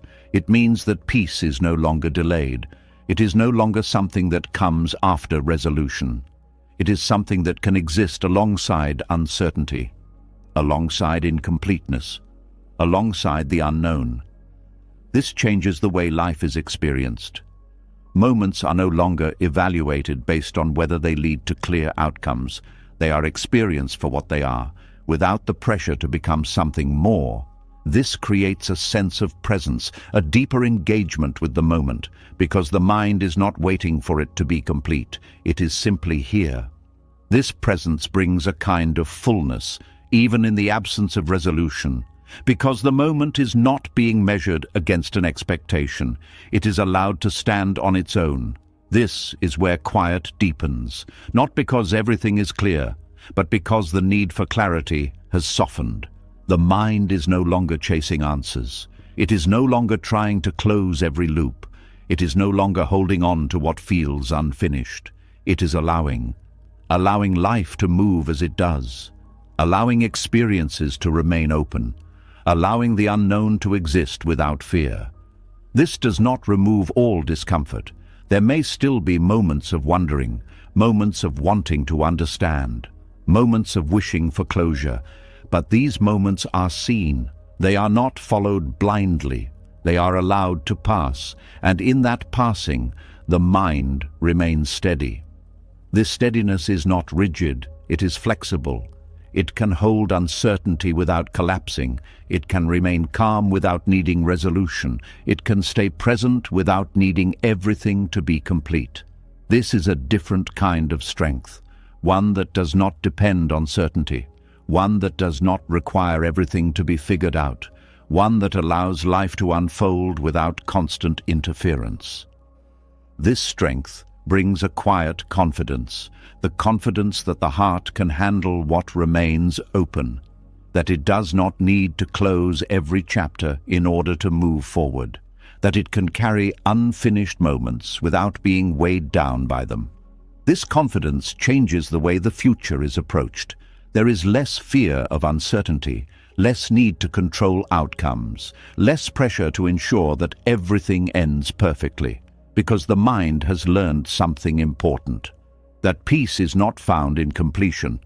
It is found in acceptance, acceptance of what is finished, acceptance of what is unfinished, acceptance of what may never be resolved.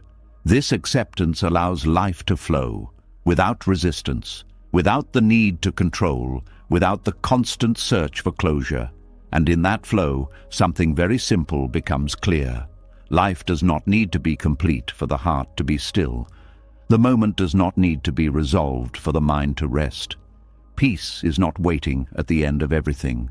It is available in the middle of everything, right here, right now, even with open ends, even with unanswered questions, even with unfinished stories. And when this is truly seen, something shifts. The mind stops holding on, the heart softens, and a quiet, steady peace begins to settle in, not because everything is finished, but because nothing needs to be. As the mind begins to rest, even in the presence of unfinished things, a deeper layer quietly surfaces. Peace starts to feel possible without control, without perfect endings, without certainty. And yet, just as this softness appears, something inside resists again. Not loudly this time, but with a quiet fear. Letting go does not always feel like freedom at first. Sometimes it feels like losing something important. There is a subtle discomfort that arises when acceptance begins to take root. The mind may understand it, the heart may even sense the relief in it, but something deeper feels unsettled. It feels as if something is being taken away. And in a way, something is. Not something real, but something familiar. For a long time, the sense of self has been built around control, around managing outcomes, shaping experiences, holding things together, preventing loss, fixing what feels wrong. This effort becomes part of identity. I am the one who keeps things in order. I am the one who does not let things fall apart. I am the one who makes sure everything goes the right way. This identity feels strong. It feels necessary. It feels like safety. And when acceptance begins to loosen control, it can feel like that identity is being threatened. Because if there is nothing to control, then who am I? This question is often not spoken directly, but it is felt. When the mind is no longer trying to fix everything, no longer trying to resist every discomfort, no longer trying to shape every outcome, there is a space that opens. And that space can feel unfamiliar, it can feel empty, it can feel like something has been lost. This is why acceptance can feel like loss at first. Not because something valuable is gone, but because something that felt essential is no longer being held. The identity built around control begins to loosen, and the mind does not always trust this immediately. It wonders, if I stop trying so hard, will everything fall apart? If I stop holding on, will I lose what matters? If I stop resisting, will I become weak? These fears are natural, because control has been associated with safety, with stability, with identity. But this association is not always accurate. Control often creates tension. It keeps the mind busy. It gives a sense of purpose, but also a constant pressure. The need to manage, to fix, to ensure, to prevent. And over time, this becomes exhausting, even if it feels necessary. When acceptance begins to replace control, that constant activity slows down. The mind is no longer pushing as hard. It is no longer holding everything together with effort. And this slowing can feel like something is missing, because the familiar sense of doing, of managing, of controlling, is no longer there in the same way. This is where confusion can arise. The mind may interpret this quiet as loss, as if something important has disappeared. But what has disappeared is not strength, it is strain. What has softened is not clarity. It is tension. What has loosened is not responsibility. It is the illusion that everything must be controlled in order to be okay. This distinction is important, because without it, the mind may return to old patterns. It may try to regain the sense of identity through control, to rebuild the familiar structure of managing everything, even if it creates suffering, because it feels known, and the unknown feels uncertain. This is why the process of acceptance requires patience. It is not just about understanding reality. It is about allowing identity to shift, to move from a sense of self based on control to a sense of self based on presence. This shift takes time, because identity is not just a set of ideas. It is something that is felt deeply, something that has been reinforced through years of habit, through repeated actions, repeated thoughts, repeated responses. And when those patterns begin to change, it can feel like the ground is shifting. But this shift is not instability, it is transformation. The person is not losing themselves. They are discovering a different way of being, one that does not depend on constant control, one that is not built on resistance, one that allows life to unfold without needing to manage every detail. This way of being is quieter, less forceful, less tense, and at first it can feel unfamiliar because it does not have the same intensity, the same urgency, the same sense of effort. But within this quiet, there is a different kind of strength, a strength that does not come from holding everything together, but from being able to remain steady even when things are not held. This strength is subtle. It does not announce itself. It does not push. It does not resist. It simply remains. Present, aware, open. This presence allows the person to experience life more directly, without the filter of constant control, without the need to shape every moment, without the pressure to maintain a certain identity. This creates a sense of ease, a naturalness, a feeling of being at home in the moment, even when things are uncertain, even when outcomes are not clear, even when change is happening. This ease is not something that can be forced. It arises when the need for control softens, when the identity built around control is no longer being reinforced. And this softening happens through awareness, through noticing the patterns, through seeing how often the mind tries to take control, through recognizing the tension that comes with it, and through gently allowing those patterns to relax. Not all at once, but gradually. Each time the mind notices the urge to control and chooses to pause instead, something shifts. Each time the moment is allowed to unfold without interference, something opens. Each time acceptance is chosen over resistance, the identity begins to change. This change may not be dramatic, it may not be visible from the outside, but internally it is profound. The person begins to feel less burdened, less responsible for everything, less pressured to maintain a certain image. They begin to feel more connected to the present, more at ease with what is happening, more able to respond without needing to control. This creates a sense of freedom, not the freedom to do anything, but the freedom from needing to do everything, the freedom from constant management, the freedom from the belief that everything depends on control. This freedom can feel strange at first, because it does not come with a clear identity. It does not say, "This is who you are." It simply allows the person to be, without needing to define themselves through action or control. This can feel like a loss, because the old identity is no longer as strong, but what is being lost is not the self. It is the tension that was mistaken for the self. And what is being found is something deeper, a sense of being that does not need to prove itself, that does not need to control everything, that does not need to resist reality in order to feel stable. This sense of being is quiet. It does not seek attention. It does not require validation. It simply exists. And in that existence, there is peace, a peace that is not dependent on outcomes, a peace that does not require control, a peace that remains even when things are uncertain. This peace is what acceptance makes possible, but it is only fully felt when the fear of losing identity is seen clearly. When it is understood that acceptance is not taking something away, it is revealing what was always there beneath the need for control, a natural steadiness, a quiet presence, a simple way of being that does not depend on managing everything. This understanding allows the process to continue, without fear, without resistance, with a gentle trust. Trust that letting go does not mean losing. Trust that surrender is not weakness.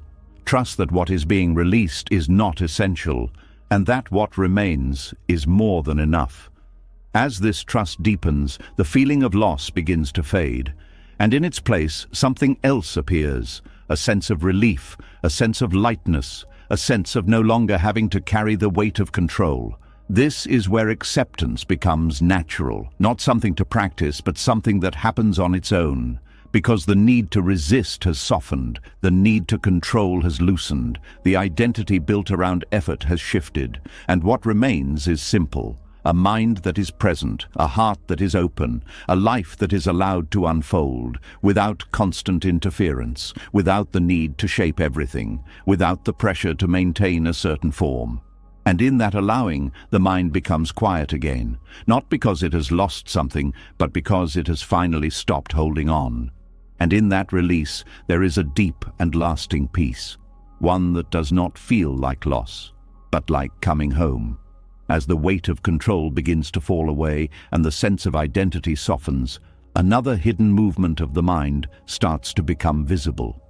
It is not as obvious as resistance and not as direct as craving. It hides behind reasoning, behind hope, behind the quiet belief that things might still turn out differently. The mind is no longer fighting reality openly, but it is still trying to negotiate with it. There is a subtle conversation that happens inside, often without being noticed. It is not spoken out loud, yet it shapes the entire experience of the moment.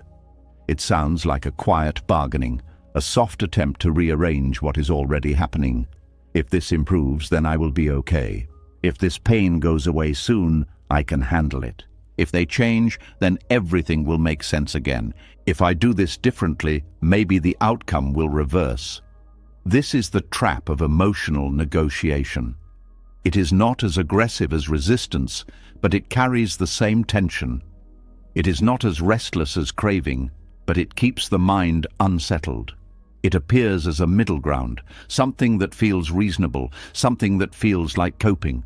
But underneath, it is still a refusal to fully meet reality. The mind is not saying no completely, but it is not saying yes either. It is waiting for a different version of the moment before it allows itself to rest. This creates a suspended state, a kind of emotional limbo. The person is neither fully present nor fully accepting. They are holding on to a possibility, a condition, a quiet hope that things will shift into something more comfortable. And as long as that hope is tied to peace, the mind cannot settle, because peace becomes dependent. It is placed in the future, it is postponed, it is delayed until something changes. This is how emotional negotiation keeps suffering alive, not through loud resistance, but through quiet postponement. The mind says, I will accept this, but only if it turns into something else. I will be calm, but only when this is resolved. I will be at peace, but only when this uncertainty ends. These conditions may seem harmless, but they create a constant background tension. Because life does not move according to these conditions. Pain does not always leave quickly. Change does not always come in the desired form. Endings do not always bring clarity. Uncertainty does not always resolve on time. And when these conditions are not met, the mind remains unsettled. It continues negotiating. It continues waiting. It continues holding on to the idea that something better is just around the corner. This waiting becomes a form of resistance, not against what is happening, but against the idea that what is happening might continue. The mind does not fully engage with the present because it is still oriented toward a different outcome. It is not here. It is somewhere ahead, anticipating, hoping, bargaining. This creates a sense of distance from the moment. The person feels disconnected, not fully present, not fully at ease. Even in stillness, there is movement. Even in silence, there is noise. Because the mind is not settled, it is still negotiating. This pattern can become deeply ingrained. A person may not even realize they are doing it. It feels like normal thinking, like planning, like coping. But beneath it, there is a constant tension, a refusal to let the moment be complete as it is. This tension can be seen in how the mind approaches discomfort. When something painful arises, the mind quickly tries to soften it through negotiation. It says, this is okay for now, but it needs to end soon. It tries to create a timeline for the pain, to make it temporary, to give itself a sense of control. But pain does not always follow a timeline. It moves on its own. And when it does not end as expected, the mind becomes frustrated, not only because the pain is there, but because the negotiation has failed. This adds another layer of suffering, the pain itself and the disappointment that it has not gone away. The same pattern appears with uncertainty. The mind tries to manage it by imagining possible outcomes. If this happens, then everything will be fine. If that happens, then I can relax. It builds scenarios. It prepares. it anticipates. But uncertainty does not resolve through thinking, and as long as the mind is trying to negotiate with it, it remains active. It keeps searching, keeps planning, keeps trying to find a way to settle. But settlement does not come from negotiation. It comes from acceptance. The moment the mind stops bargaining, something shifts. Not because the situation changes, but because the relationship to it changes. The person is no longer waiting for something else to happen before they allow themselves to be at peace. They begin to meet the moment directly, without conditions, without negotiation. This is where a deeper kind of acceptance begins. Not the acceptance that says, this is okay because it will change, but the acceptance that says, this is what is here, regardless of what happens next. This acceptance is not based on outcome. It is based on presence. It does not depend on improvement.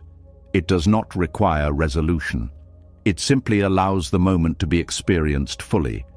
This creates a different kind of stillness, a stillness that is not fragile, a stillness that does not depend on future change, a stillness that remains even in the presence of discomfort. This is where emotional negotiation begins to dissolve, not through force, but through understanding.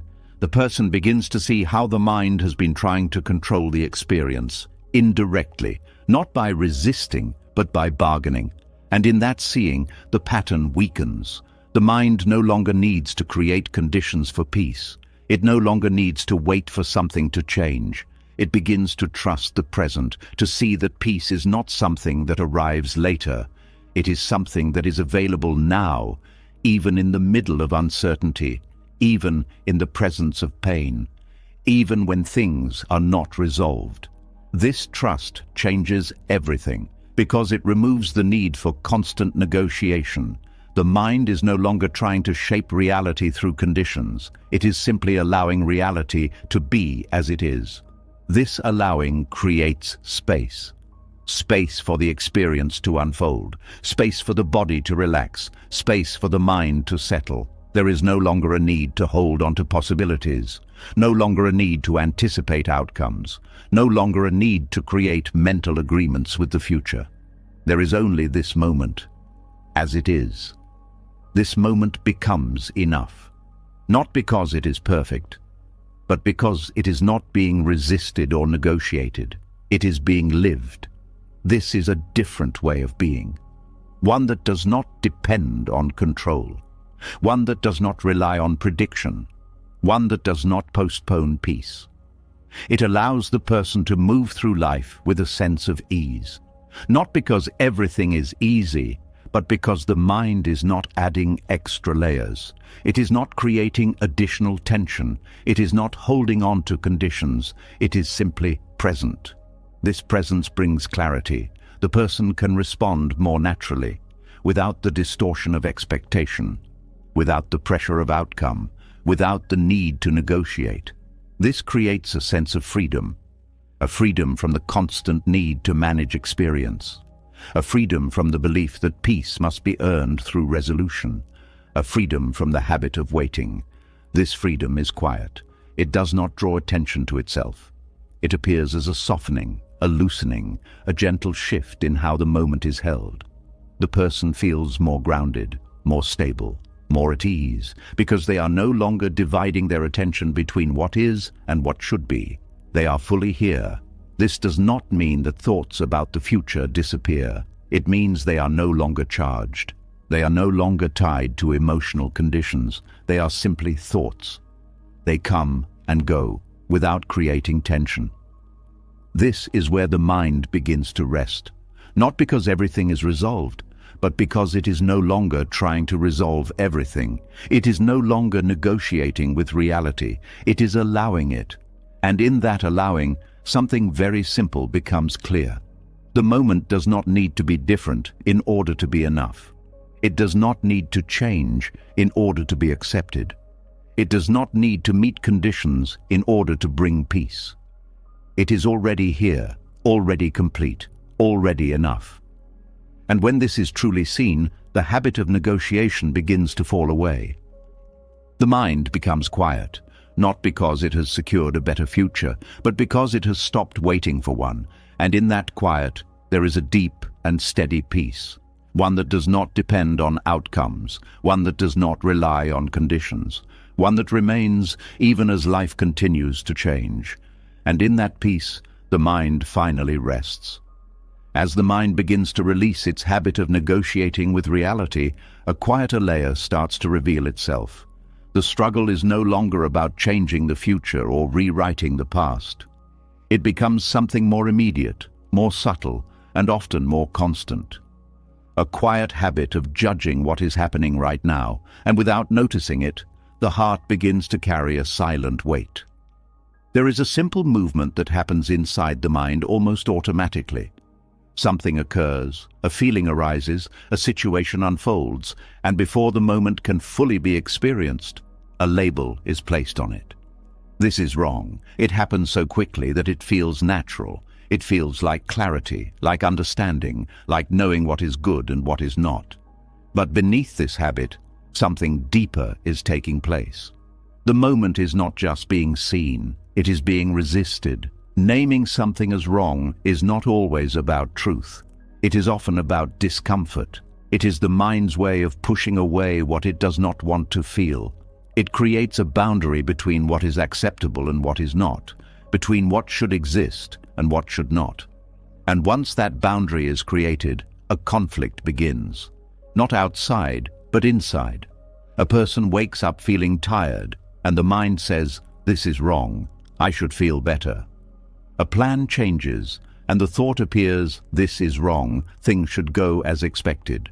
Someone behaves differently, and the mind responds, "This is wrong. They should not act this way." These thoughts seem harmless, but they carry a hidden consequence. They turn the present moment into an opponent. Instead of simply experiencing what is happening, the mind begins to fight it. This fight does not always look dramatic. It can be quiet, subtle, almost invisible, but it creates tension. It creates a sense of pressure, a feeling that something needs to be fixed immediately before peace can return. And because life is full of small discomforts, small imperfections, small changes, this habit becomes constant. The mind is always correcting, always labeling, always deciding what is wrong. This creates a continuous disturbance, not because life is unbearable, but because the mind is not allowing it to be as it is. This is how ordinary difficulty turns into suffering. A simple inconvenience becomes a problem. A passing emotion becomes something that must be removed. A temporary situation becomes something that feels permanent, all because it has been labeled as wrong. This label carries weight. It does not just describe the moment, it shapes the experience of it. Once something is seen as wrong, the body reacts. The breath tightens, the muscles tense, the nervous system shifts into resistance. Even if the situation is small, the reaction becomes larger. This is not because the moment is intense, it is because the mind has turned it into something that should not exist. This creates a kind of internal war, not with other people, not with external circumstances, but with existence itself. Because reality does not always match preference, and if every mismatch is labeled as wrong, then every moment becomes a potential conflict. This is exhausting. Not because life is always difficult, but because the mind is constantly opposing it. There is a deeper pattern here. The mind believes that by labeling something as wrong, it is gaining control. It thinks that by rejecting the moment, it is protecting itself. But this is not what happens. What actually happens is that the mind becomes more reactive, more sensitive, more disturbed, because it is always scanning for what does not match its expectations.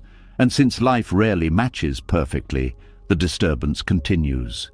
There is always something to fix, always something to correct, always something to label as wrong. This creates a sense of instability, because peace becomes dependent on everything being right, and everything is rarely right in the way the mind defines it. This is where the heart becomes heavy, not from the events themselves, but from the constant judgment placed on them. The person is not just living their life, they are evaluating it, measuring it, correcting it, moment by moment. This creates distance from the present. Instead of being in the experience, the person is standing outside of it, deciding whether it is acceptable. And this distance creates a sense of disconnection, a feeling of not being fully here, of not being at ease, because the moment is not being allowed, it is being judged. This judgment can also turn inward, not just toward situations, but toward the self. A feeling arises and the mind says, "This is wrong, I should not feel this way." A mistake is made and the thought appears, "This is wrong, I should have done better." A weakness is noticed and the mind responds, "This is wrong, I should be stronger." This creates an internal conflict. Not only is the person fighting the moment, they are fighting themselves. This deepens the disturbance. Because there is no safe place to rest, the mind becomes both the judge and the one being judged, and this creates a constant tension, a feeling of never being enough, of always needing to be different, of never being allowed to simply be. Buddhist teaching offers a different way of seeing. It does not say that nothing is wrong in an absolute sense. It does not deny that harm exists, that injustice exists, that certain actions create suffering. But it points to something more immediate, the difference between seeing clearly and judging constantly. Seeing clearly means recognizing what is happening without adding resistance. It means understanding the situation without turning it into a personal battle. Judging constantly means labeling everything in a way that creates conflict. It turns observation into opposition. It turns awareness into resistance. This distinction changes the experience of life. When the mind begins to see without immediately labeling, something softens. A feeling arises, and instead of saying "this is wrong," the mind simply notices it. This is what is here. A situation unfolds, and instead of correcting it immediately, the mind observes it. This is what is happening. This simple shift removes a layer of tension, because the moment is no longer being pushed away. It is being allowed.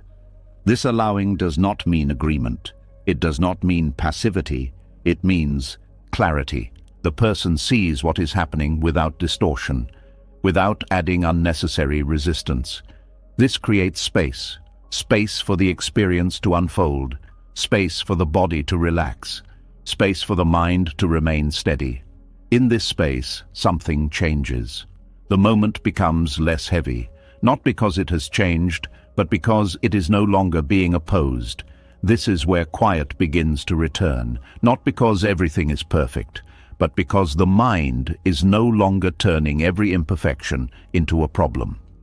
This quiet allows a deeper understanding to emerge, that not everything needs to be labeled, not everything needs to be corrected, not everything needs to be judged. Some things simply need to be experienced. This experience becomes fuller, more direct, more alive, because it is not being filtered through constant evaluation. The person begins to feel more connected to the moment, more present, more at ease, even when things are not ideal. This is a different kind of peace, one that does not depend on everything being right, one that remains even when things are imperfect, because it is not based on judgment, it is based on acceptance. This acceptance does not remove difficulty, but it removes the extra layer of suffering created by labeling everything as wrong. This is where the heart becomes lighter, not because life becomes easier, but because the mind stops making it harder. It stops turning every challenge into a battle. It stops turning every discomfort into a problem. It stops turning every moment into something that must be fixed. This allows the person to move through life with more ease, more patience, more understanding. Because they are no longer fighting every experience, they are allowing it. This does not mean they stop responding. It means their response comes from clarity, not from reaction. They can still take action when needed. They can still set boundaries. They can still make changes. But they do so without the inner disturbance of constant judgment. This creates a sense of balance, a steadiness, a quiet strength. The mind is no longer thrown off by every small imperfection. It is no longer disturbed by every change. It is able to remain present. Even when things are not ideal, this presence becomes a foundation, one that supports the heart, one that allows peace to exist without conditions, because it is not dependent on everything being right. It is based on the absence of inner conflict. This is what happens when the habit of labeling everything as wrong begins to dissolve. The mind becomes quieter, the heart becomes lighter. The experience of life becomes more open, more direct, more real. And in that openness, something very simple becomes clear. The moment was never the enemy, it was only the judgment placed on it. And when that judgment softens, even slightly, the war ends. The mind rests, the heart settles, and life begins to feel less like something to fight and more like something to live. As the habit of judging every moment begins to soften, another place where the mind still struggles quietly comes into view. Even when the present is no longer being labeled as wrong, there is often one direction the mind keeps turning toward: backward. There is a quiet pull that returns again and again, not to what is happening now, but to what has already happened. And in that return, something inside keeps asking for a different version of what can never be changed. Some memories do not rest easily. They do not sit quietly in the past. They carry a certain weight, a feeling that something about them is not settled. And the mind, in its attempt to find relief, begins to revisit them, not gently, but with a quiet insistence. It goes back to the moment and begins to reshape it. This should have gone differently. I should have said something else. They should have acted in another way. That choice should not have been made. These thoughts do not stay as simple reflections. They become a kind of internal rewriting. The mind tries to adjust what has already occurred, not in reality, but in imagination. And for a brief moment, this can feel useful. It feels like learning, like understanding, like trying to correct something. But beneath it, something else is happening. The mind is refusing to accept that the past is complete. It keeps returning, not because the moment is still open, but because it has not been allowed to be what it was. This creates a subtle tension, a feeling that something is unfinished, that something needs to be corrected before peace can return. And so the mind continues. It revisits the same scenes, the same words, the same choices, again and again, as if repetition could create a different outcome. But the outcome does not change. The moment remains as it was. And the more the mind tries to rewrite it, the more exhausted it becomes. This is the quiet trap of needing a different past. It is not always dramatic. It can appear as simple regret, as quiet reflection, as thinking things through. But when it becomes repetitive, when it becomes a loop, it is no longer about understanding. It is about resistance. The mind is saying, this should not have happened, and because it cannot change what happened, it keeps trying to adjust it internally. This creates a kind of internal friction. The present moment is here, but the mind is not fully in it. Part of it is still in the past, trying to correct what cannot be corrected. This division creates unease. The person feels unsettled, not because the past is still happening, but because it is still being held. This holding becomes heavy over time, because the mind is carrying something that has already passed. It is not just remembering, it is resisting, and resistance requires energy. It keeps the nervous system active, it keeps the emotions engaged, it keeps the story alive. This is why some memories feel fresh, even after years, not because they are still present, but because they have never been allowed to rest. The mind has kept them moving, kept them active, kept them unresolved. There is a deep belief underneath this pattern, that if the past were different, everything would feel better now. That if one moment had changed, the present would be lighter, easier, more complete. This belief creates a strong attachment to the idea of a different past. The mind begins to build alternative versions, imagined outcomes, different paths, better endings, and these imagined versions begin to compete with reality. The actual past feels wrong in comparison. It feels incomplete. It feels like something that needs to be fixed. But this comparison is the source of suffering, because the imagined past is not real. And the real past cannot become imagined. There is no bridge between them, only tension. This tension keeps the mind moving, keeps it returning, keeps it searching. But there is nothing to find, because the past is already complete. It does not need to be finished. It already is. This is a difficult truth to accept, not because it is complex, but because it requires letting go. Letting go of the idea that something can still be changed. Letting go of the belief that peace depends on a different version of what has already happened. Letting go of the habit of returning to the same moment with the hope of adjusting it. This letting go is not immediate. It happens gradually, through awareness, through noticing the pattern, through seeing how the mind keeps returning, and through recognizing that this return does not bring relief, it brings repetition. The moment this is seen clearly, something begins to shift. The mind pauses, not because it has found an answer, but because it begins to understand that the question itself is not leading anywhere. Why did this happen? What if I had done something else? These questions lose some of their urgency. They no longer feel necessary. They begin to fade. And in their place, something softer appears. Not an answer, but a different kind of response. Compassion. Instead of trying to fix the past, the mind begins to hold it gently. Instead of judging what happened, it begins to understand it.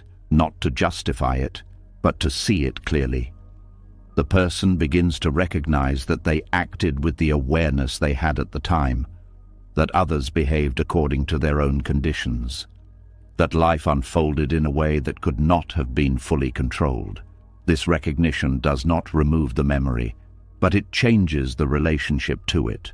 The moment is no longer seen as something that must be corrected. It is seen as something that was experienced, and in that seeing, the tension begins to dissolve. The mind no longer needs to return to it in the same way. It can let it be.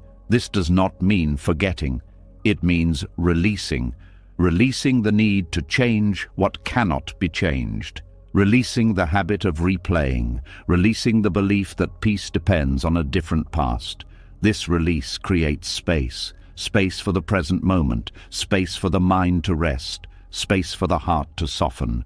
There is a kind of relief in this. Not dramatic, not overwhelming, but quiet.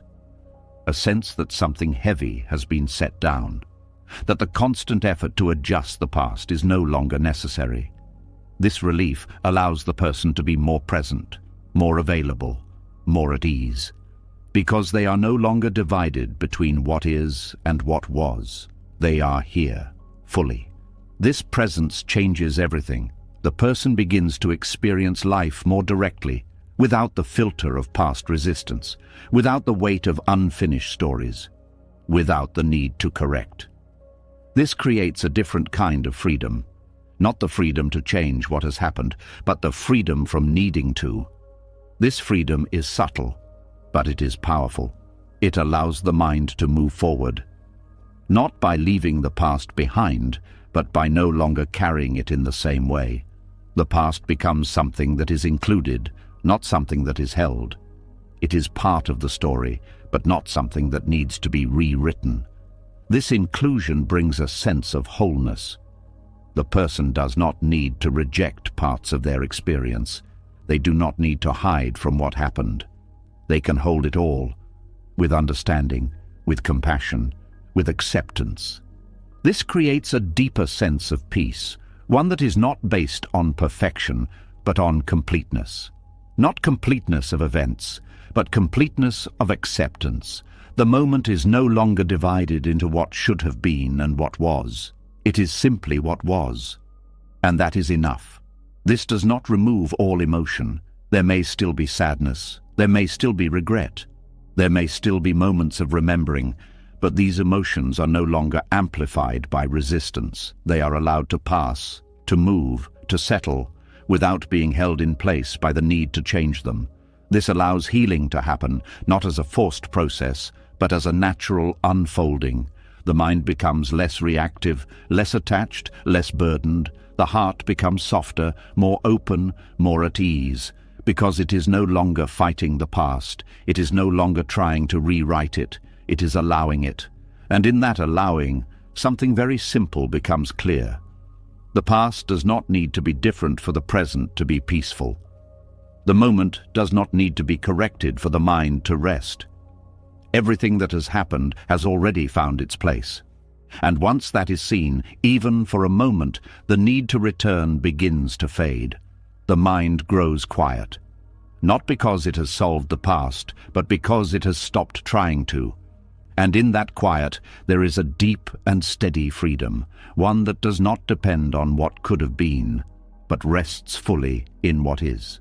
As the grip on the past begins to loosen and the mind no longer needs to rewrite what has already happened, a new space opens. There is less weight, less repetition, less resistance. And yet, even in this lighter state, something subtle remains, a quiet urge to hold things together. Even when the past is accepted, the mind still turns toward the future with a familiar instinct. It wants to shape it, secure it, protect it. It wants to make sure nothing unexpected disrupts this growing sense of peace. Because deep inside, something still feels unsafe without control. There is a silent assumption that runs beneath many thoughts and behaviors. It does not always speak in words, but it shapes how the body feels and how the mind reacts. If I stay in control, I will be okay. This belief is not always conscious. It lives in the nervous system. It shows itself in tension, in planning, in the need to anticipate outcomes, in the discomfort that arises when things feel uncertain. Control feels like protection. It gives a sense of direction, a feeling of influence, a belief that things can be managed in a way that avoids pain. When the mind can predict, organize, and adjust, it feels grounded. It feels prepared. And when that sense of control is threatened, something inside tightens, the breath becomes shallow, the body contracts, the mind begins to search for solutions. This reaction is not random, it is learned. From early experiences, the mind begins to associate safety with predictability. When things go as expected, there is comfort. When things change suddenly, there is discomfort.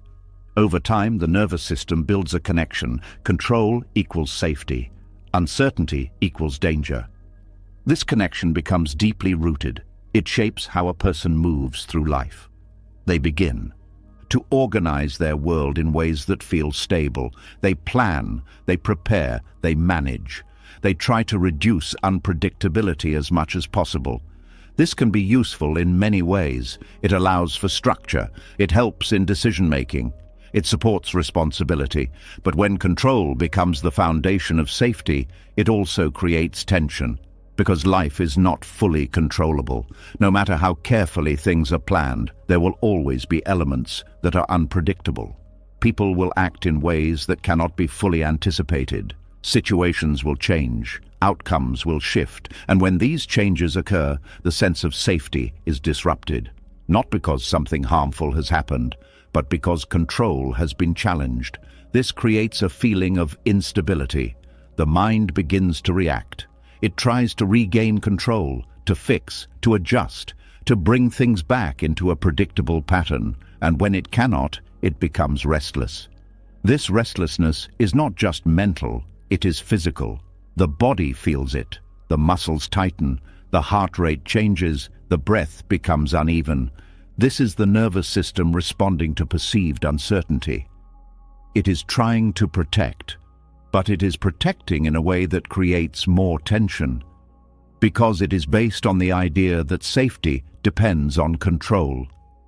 This is where a deeper understanding begins to emerge. Control feels safe, but it is not true safety. It is temporary stability. It depends on conditions. It requires constant effort. It is always at risk of being disrupted. True safety is different. It does not come from controlling everything. It comes from being able to remain steady even when things are not controlled. This is what Buddhist acceptance begins to teach, not by removing uncertainty, but by changing the relationship to it. Instead of trying to eliminate unpredictability, the mind begins to allow it. This does not happen instantly, because the nervous system is used to control. It feels familiar. It feels necessary. Letting go of control can feel uncomfortable at first, even threatening, because it removes the structure that has been used to create a sense of safety.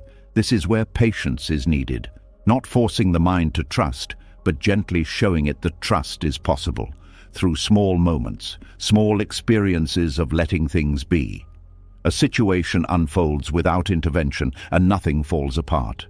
A plan changes and the person adapts. An outcome is uncertain and the moment is still lived.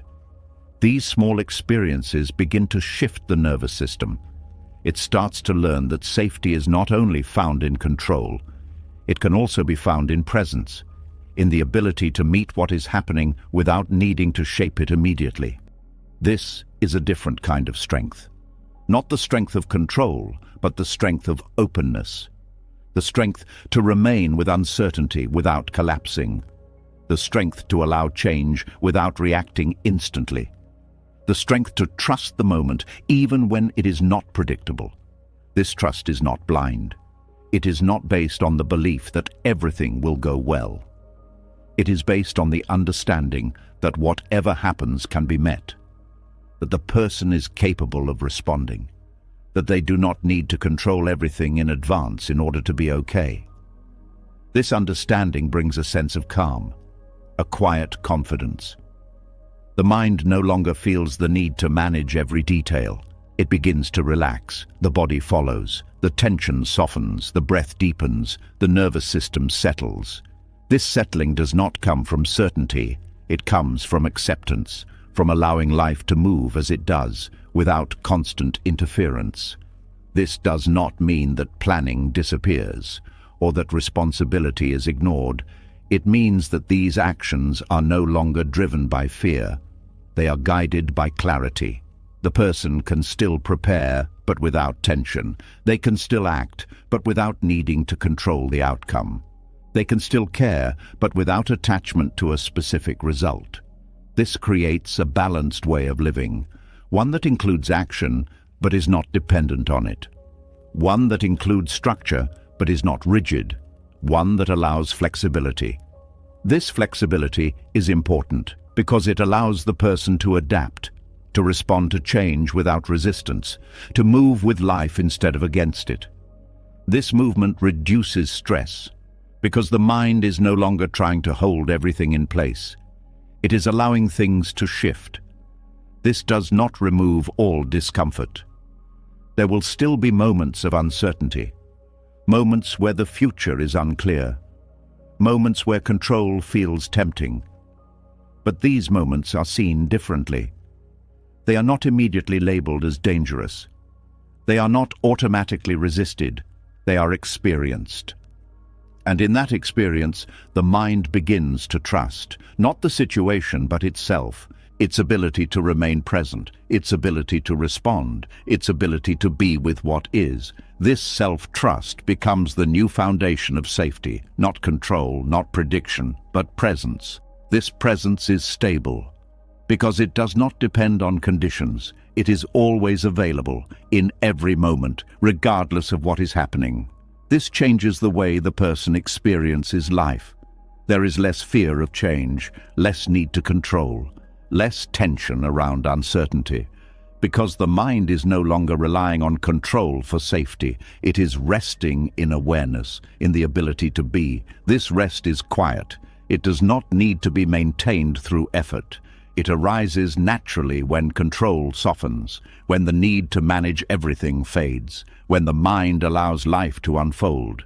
This is where a deeper sense of peace appears, not the peace of perfect conditions, but the peace of inner stability. A stability that remains even when things are uncertain, even when outcomes are unknown, even when control is not possible. This peace is what acceptance makes possible, not by removing the challenges of life, but by changing how they are met. Instead of reacting with tension, the mind responds with openness. Instead of trying to control, it allows. Instead of resisting, it observes. This creates a different experience, one that is less driven by fear, less shaped by tension, more grounded in presence. This presence becomes a refuge, a place where the mind can return again and again, regardless of what is happening outside. This is the deeper form of safety, not built on control, but on awareness, not dependent on predictability, but rooted in trust. And as this trust grows, the need for control continues to fade, not because control is wrong, but because it is no longer necessary for peace. The mind becomes quieter, the body becomes lighter, the experience of life becomes more fluid, more open, more at ease. And in that ease, something very simple becomes clear. Safety was never found in controlling everything. It was found in learning to be with anything. And once that is understood, even slightly, the mind begins to rest, not because everything is certain, but because it no longer needs certainty to feel safe. And in that rest, there is a quiet, steady peace, one that remains, even as life continues to change. As the need for control begins to soften and a deeper sense of trust starts to take its place, another quiet struggle becomes visible. It is no longer about managing outcomes or holding the future in place. It becomes something closer, more personal, and often more painful. The struggle to manage people. Even when the mind begins to accept uncertainty, it still holds on to expectations about others, how they should act, how they should respond, how they should feel, how they should treat you. And when those expectations are not met, something inside tightens again. Not because people are wrong, but because they are not who the mind expected them to be. There is a silent tension that forms when the image of a person does not match their reality. The mind creates a version of who someone should be, based on hope, memory, desire, or need. It builds a quiet story around them. They should understand me. They should be more supportive. They should act differently. They should not change. This image feels real. It feels justified. It feels like a natural way to relate to others. But it carries a hidden weight, because the real person is not that image. They are changing. They are shaped by their own thoughts, their own emotions, their own experiences. They move in ways that cannot be fully predicted or controlled. And when this movement does not match the expectation, the mind reacts. It feels disappointed. It feels frustrated. It feels hurt. Not only because of what the person did, but because they did not fit the role that was created for them. This is where an inner conflict begins, not just with the person, but with reality itself. The mind tries to adjust them. It tries to guide them, correct them, influence them, sometimes gently, sometimes forcefully, but always with the same underlying intention to make them match the expectation. This effort creates tension, because people do not exist to fulfill internal images. They are not fixed.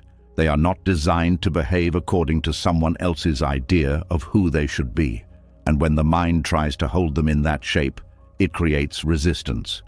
This resistance can be subtle.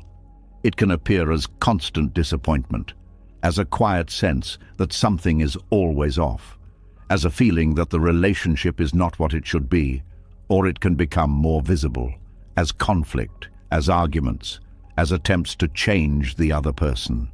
But underneath all of it, the pattern is the same. The mind is not allowing the person to be as they are. It is trying to reshape them. This reshaping does not bring peace. It creates pressure. For both sides, the person being shaped feels it, even if it is not spoken. They feel the expectation, the silent demand to be different, and this creates distance, because no one can fully relax when they are being asked to be someone else. At the same time, the one holding the expectation feels tension. Because the reality never fully matches the image, there is always a gap, and that gap becomes the source of suffering. This is the inner war, not between two people, but between expectation and reality. And as long as that war continues, there is no rest. Because the mind is constantly adjusting, correcting, reacting, it is never simply allowing. This is where a deeper understanding begins to unfold. The realization that peace in relationships does not come from others changing. it comes from allowing them to be. This does not mean accepting harmful behavior. It does not mean ignoring boundaries. It means seeing clearly, seeing the person as they are, not as they should be. This seeing removes distortion. The mind no longer projects an image onto them. It no longer compares them to an expectation. It simply observes. This is who they are in this moment. This clarity brings a different kind of understanding. The person is no longer a problem to fix. They are a reality to relate to. This changes everything. Because once the person is seen clearly, response becomes possible, not reaction. Response. The difference is subtle but important. Reaction comes from expectation. It says you should be different. Response comes from clarity. It says this is who you are and this is how I will meet that. This allows for healthier movement. The person can set boundaries if needed. They can communicate honestly. They can choose how to engage. But none of this comes from trying to change the other person. It comes from understanding them. This removes a great deal of tension. Because the mind is no longer trying to control something it cannot control. It is no longer invested in shaping someone else's identity. It is focused on its own presence. This presence creates space. Space for the relationship to breathe, space for the person to be themselves, space for interaction without constant pressure. This space allows something new to emerge. Acceptance, not passive acceptance, not resignation, but a quiet recognition. This is who they are. This does not mean agreement. It does not mean approval. It means clarity. And from that clarity, a deeper kind of connection becomes possible. Because the relationship is no longer based on illusion. It is based on reality. This reality may not always match preference. It may not always feel comfortable, but it is stable because it is not being constantly compared. This stability brings peace, not because everything is perfect, but because the mind is no longer fighting. There is also a deeper layer to this teaching. Often the expectations placed on others are not just about them. They are about the self. The mind looks for others to confirm something, to provide validation, to fill a certain role, to complete a certain feeling. And when they do not, it feels like something is missing. But this missing feeling is not caused by the other person. It is created by the expectation. The belief that someone else must be a certain way in order for the self to feel complete. This belief creates dependency. It places emotional weight on others, and when they do not carry it in the expected way, there is disappointment. This is where the shift becomes deeper. The person begins to see that their peace does not depend on others behaving a certain way. It depends on how they relate to what is. This removes pressure from the relationship. It allows others to exist without carrying the responsibility of fulfilling internal expectations. And it allows the self to remain stable even when others change, even when they act differently, even when they do not meet the imagined role. This stability is freeing. It allows relationships to be more honest, more real, more open, because they are no longer shaped by constant expectation. They are allowed to unfold naturally. This does not mean that all relationships remain. Some may change, some may end, but these changes are not driven by resistance. They are guided by clarity. The person sees what is present and responds accordingly, without trying to force something that is not there. This creates a different kind of connection, one that is not based on control, but on understanding, one that allows both people to be themselves, without pressure, without distortion. This connection is lighter, more flexible, more genuine, because it is not built on an image, it is built on reality. And in that reality, there is space. Space for growth, space for change, space for authenticity. This space brings peace, not because everything is smooth, but because the inner conflict has ended. The mind is no longer trying to reshape others. It is no longer holding on to expectations. It is allowing, and in that allowing, the heart softens. There is less frustration, less disappointment, less tension. There is more acceptance, more patience, more understanding. This does not make relationships perfect, but it makes them real. And in that reality, something very simple becomes clear. People are not here to match internal images. They are here as they are. And once that is seen, even slightly, the need to change them begins to fade. The inner war ends. The mind becomes quiet, not because others have become different, but because it no longer needs them to be. And in that quiet, there is a deep and steady peace, one that does not depend on others behaving a certain way, but rests in the simple act of allowing them to be who they are. And in that allowing, something opens. A kind of freedom, a kind of ease, a kind of connection that does not require control. And in that connection, the heart finally begins to rest. As the heart begins to rest in allowing others to be who they are, a deeper kind of quiet starts to form. There is less pressure, less expectation, less inner conflict. And yet, even in this softer state, there are still moments that hurt. Pain still arrives. But what happens next begins to matter more than the pain itself. There is a kind of suffering that is immediate and natural. It arises without asking for permission. A loss happens and sadness appears. A harsh word is spoken and the body tightens. Something ends and the heart feels it. This is the first layer. It is direct. It is real. It does not need to be explained. This is primary pain. It belongs to being human. It is not a mistake. It is not something to be avoided completely. It is simply the experience of life moving through the body and mind.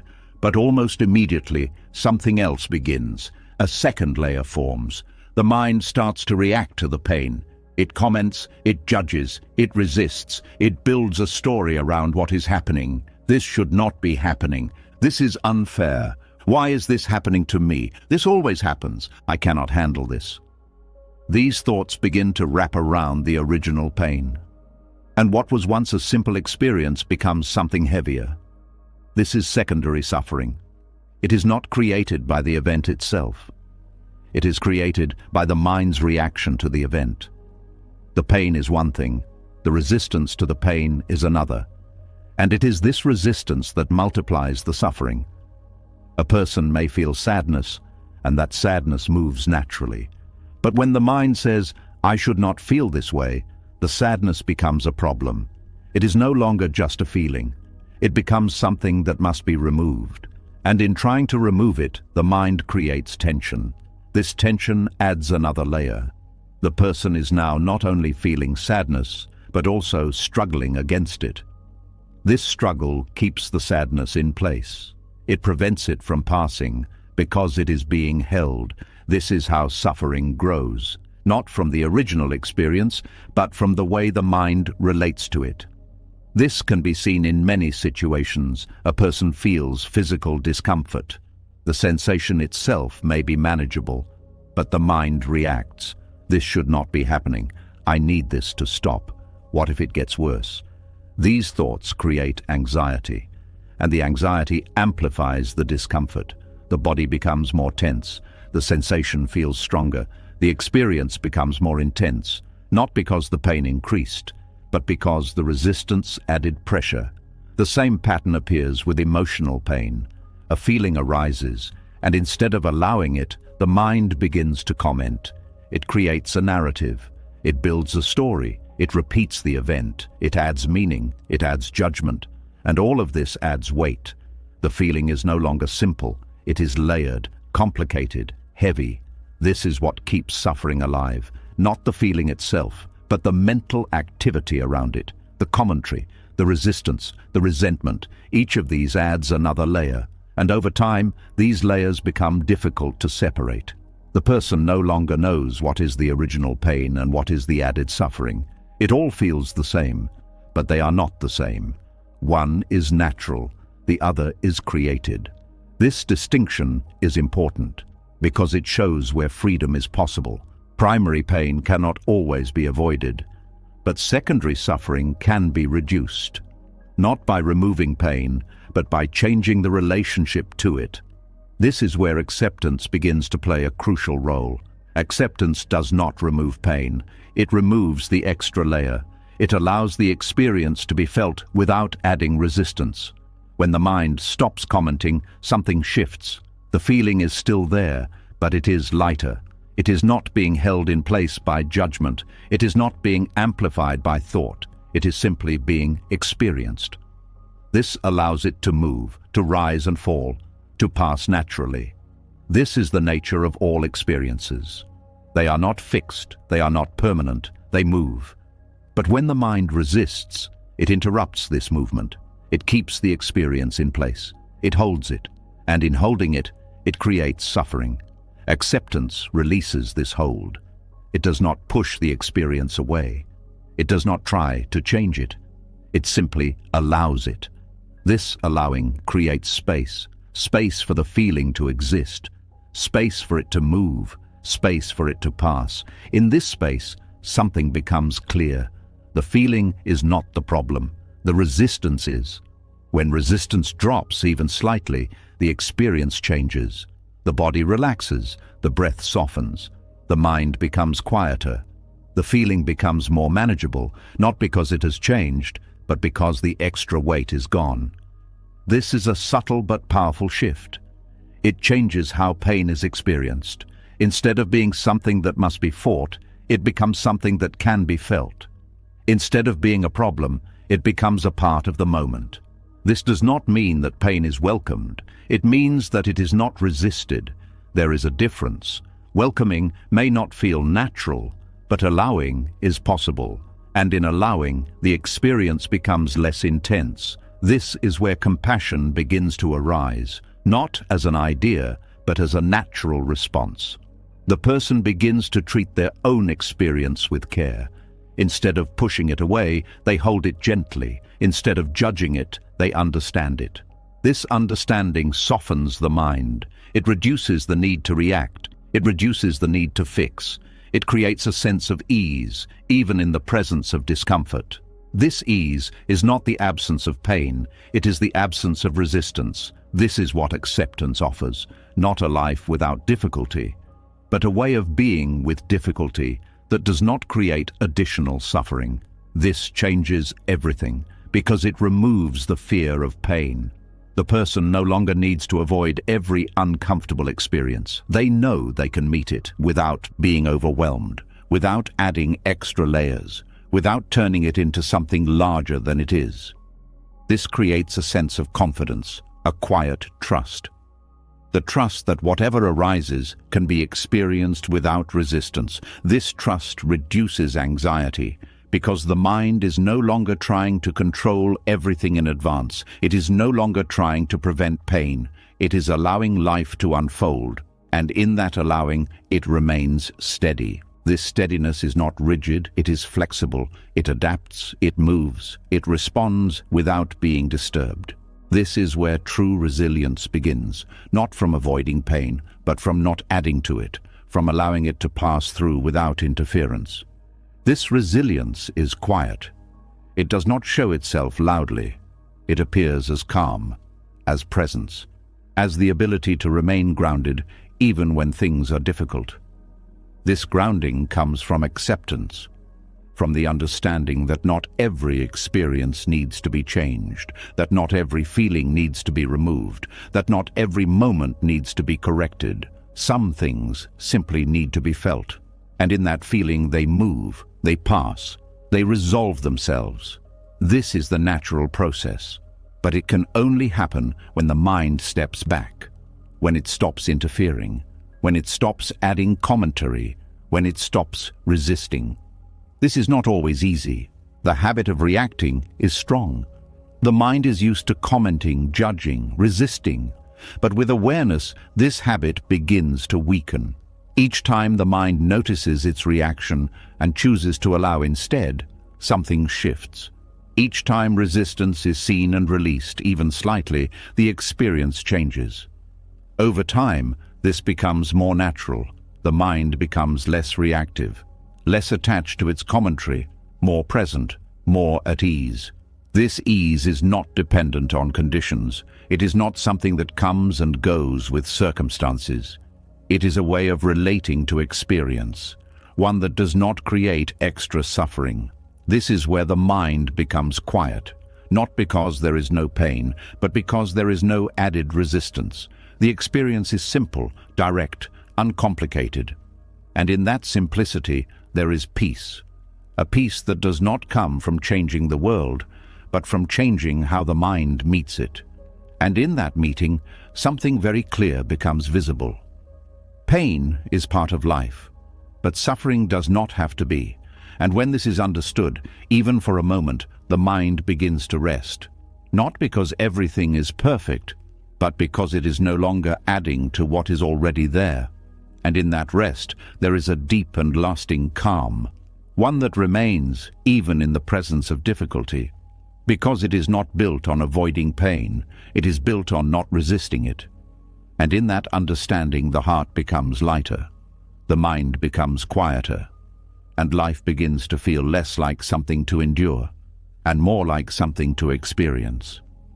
As the layers of unnecessary suffering begin to fall away, something unexpected starts to appear. The mind is no longer reacting as strongly, no longer adding as much resistance, no longer turning every feeling into a problem that must be solved. And yet, even in this quieter state, there is still a subtle effort that continues. A quiet attempt to manage everything, to adjust each moment, to supervise how life unfolds. And until that effort is seen clearly, the mind cannot fully rest. There is a hidden habit that lives beneath many thoughts and actions. It does not always feel like struggle. Sometimes it feels responsible, careful, even wise. But underneath, it carries tension. The need to correct life as it happens. Something arises and the mind immediately begins to adjust it. A feeling appears and the mind tries to shift it. A situation unfolds and the mind evaluates whether it needs to be changed, improved, or redirected. This habit is so constant that it often goes unnoticed. The mind is always doing something, always checking, always guiding, always making small corrections. It does not trust the moment to unfold on its own. It believes it must be involved in every detail, and this creates a quiet pressure, a sense that something must always be managed. Even in moments that are calm, the mind looks for what needs to be improved. Even in silence, it searches for something to adjust. This constant activity prevents rest, not because the mind is incapable of resting, but because it does not allow itself to.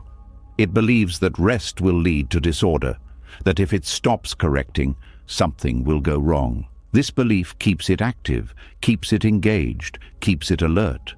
But this alertness is not peaceful. It is tense, it is vigilant, it is always ready to respond.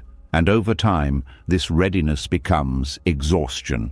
Not physical exhaustion, but mental fatigue, a feeling of never being fully at ease, of always having something to do, even when there is nothing urgent. This is the cost of trying to supervise life. The mind becomes responsible for everything, not in reality, but in perception. It takes on the role of manager, of controller, of fixer, and in doing so, it carries a burden that was never necessary, because life is not something that needs to be constantly corrected. It is something that unfolds on its own, according to its own movement. This does not mean that action is not needed. It means that not everything requires intervention. Not every feeling needs to be changed. Not every situation needs to be improved immediately. Not every moment needs to be guided. Some things can be allowed. This allowing is not passive. It is aware, it is intentional, it is the recognition that the moment can exist without being corrected. This recognition creates space for the mind to pause, to step back, to observe without interfering, and in that space, something begins to change. The constant activity slows, the pressure softens, the mind begins to breathe. This breath is not just physical, it is mental. It is the release of tension, the absence of urgency, the feeling that nothing needs to be fixed right now. This is where rest begins, not as an action, but as a natural state. A state that was always available, but covered by constant correction. When the mind stops trying to adjust everything, it discovers that it does not need to, that many things resolve on their own, that feelings move naturally, that situations shift without force, that life continues even without constant supervision. This realization is quiet but powerful. It removes a layer of responsibility, a layer that was never real. The mind begins to trust the process of life, not as an idea, but as an experience. It sees that not everything falls apart when it steps back, that not every moment needs guidance, that presence is often enough. This trust creates a different kind of engagement. The person is still involved in life, still aware, still responsive, but not controlling, not correcting, not supervising every detail. This changes the quality of experience. There is less tension, less urgency, less need to manage. There is more openness, more ease, more flow. The person begins to move with life instead of against it. This movement is natural. It does not require effort. It does not create strain. It allows things to unfold. This does not mean that everything becomes perfect. It means that the need for perfection fades. The mind no longer insists that everything must be a certain way. It allows variation. It allows change. It allows imperfection. This allowance brings a sense of relief, because the mind is no longer trying to hold everything in place. It is no longer carrying the responsibility of making life right. It is simply present. This presence is enough. It allows the person to respond when needed, to act when appropriate, but without the constant pressure of correction. This creates a different kind of clarity. The person sees more clearly because they are not distracted by constant adjustment. They can recognize what truly needs attention and what can be left alone. This discernment is important, because not everything requires action. Some things simply need to be experienced. And when they are, they move, they resolve, they pass. This is the natural flow of life, but it can only be seen when the mind stops interfering, when it stops trying to guide every moment, when it allows the process to unfold. This is where rest deepens, not just as a moment of relaxation, but as a way of being. The mind is no longer tense, no longer alert in a reactive way. It is calm, steady, open. This openness allows for a different experience of life. One that is less controlled, less structured, more fluid. This fluidity brings a sense of freedom. Not the freedom to do anything, but the freedom from needing to control everything. This freedom is quiet. It does not draw attention. It appears as ease, as softness, as a gentle presence. The person begins to feel more connected to the moment, more grounded, more at peace, because they are no longer trying to correct what is happening. They are allowing it. This allowing does not remove responsibility. It refines it. It shows what truly needs attention and what does not. It removes unnecessary effort. It reduces strain. It creates balance. This balance is sustainable. It does not lead to exhaustion. It supports the mind. It supports the body. It allows energy to be used where it matters and released where it does not. This is where the mind begins to breathe fully, not in short, tense breaths, but in deep, steady ones, a reflection of its internal state, calm, relaxed, at ease. This ease is not dependent on circumstances. It does not require everything to go well. It does not depend on perfect conditions. It comes from the absence of constant correction, from the willingness to let life be. This willingness changes everything. The person is no longer fighting the moment, no longer trying to shape it, no longer supervising it. They are living it, fully, presently, without resistance. This creates a sense of completeness, not because everything is finished, but because nothing is being rejected. The moment is whole, as it is. This wholeness brings peace, a deep, quiet peace, one that does not need to be maintained, one that arises naturally when the mind steps back and allows life to unfold. This is the rest that comes, not from doing less, but from being less involved in unnecessary correction, from trusting what is, from allowing what is, from no longer needing to fix every detail. And in that rest, something very simple becomes clear. Life was never meant to be controlled in every moment. It was meant to be experienced, And once the mind understands this, even slightly, it begins to relax. It begins to let go. It begins to breathe. And in that breath, there is a quiet, steady peace.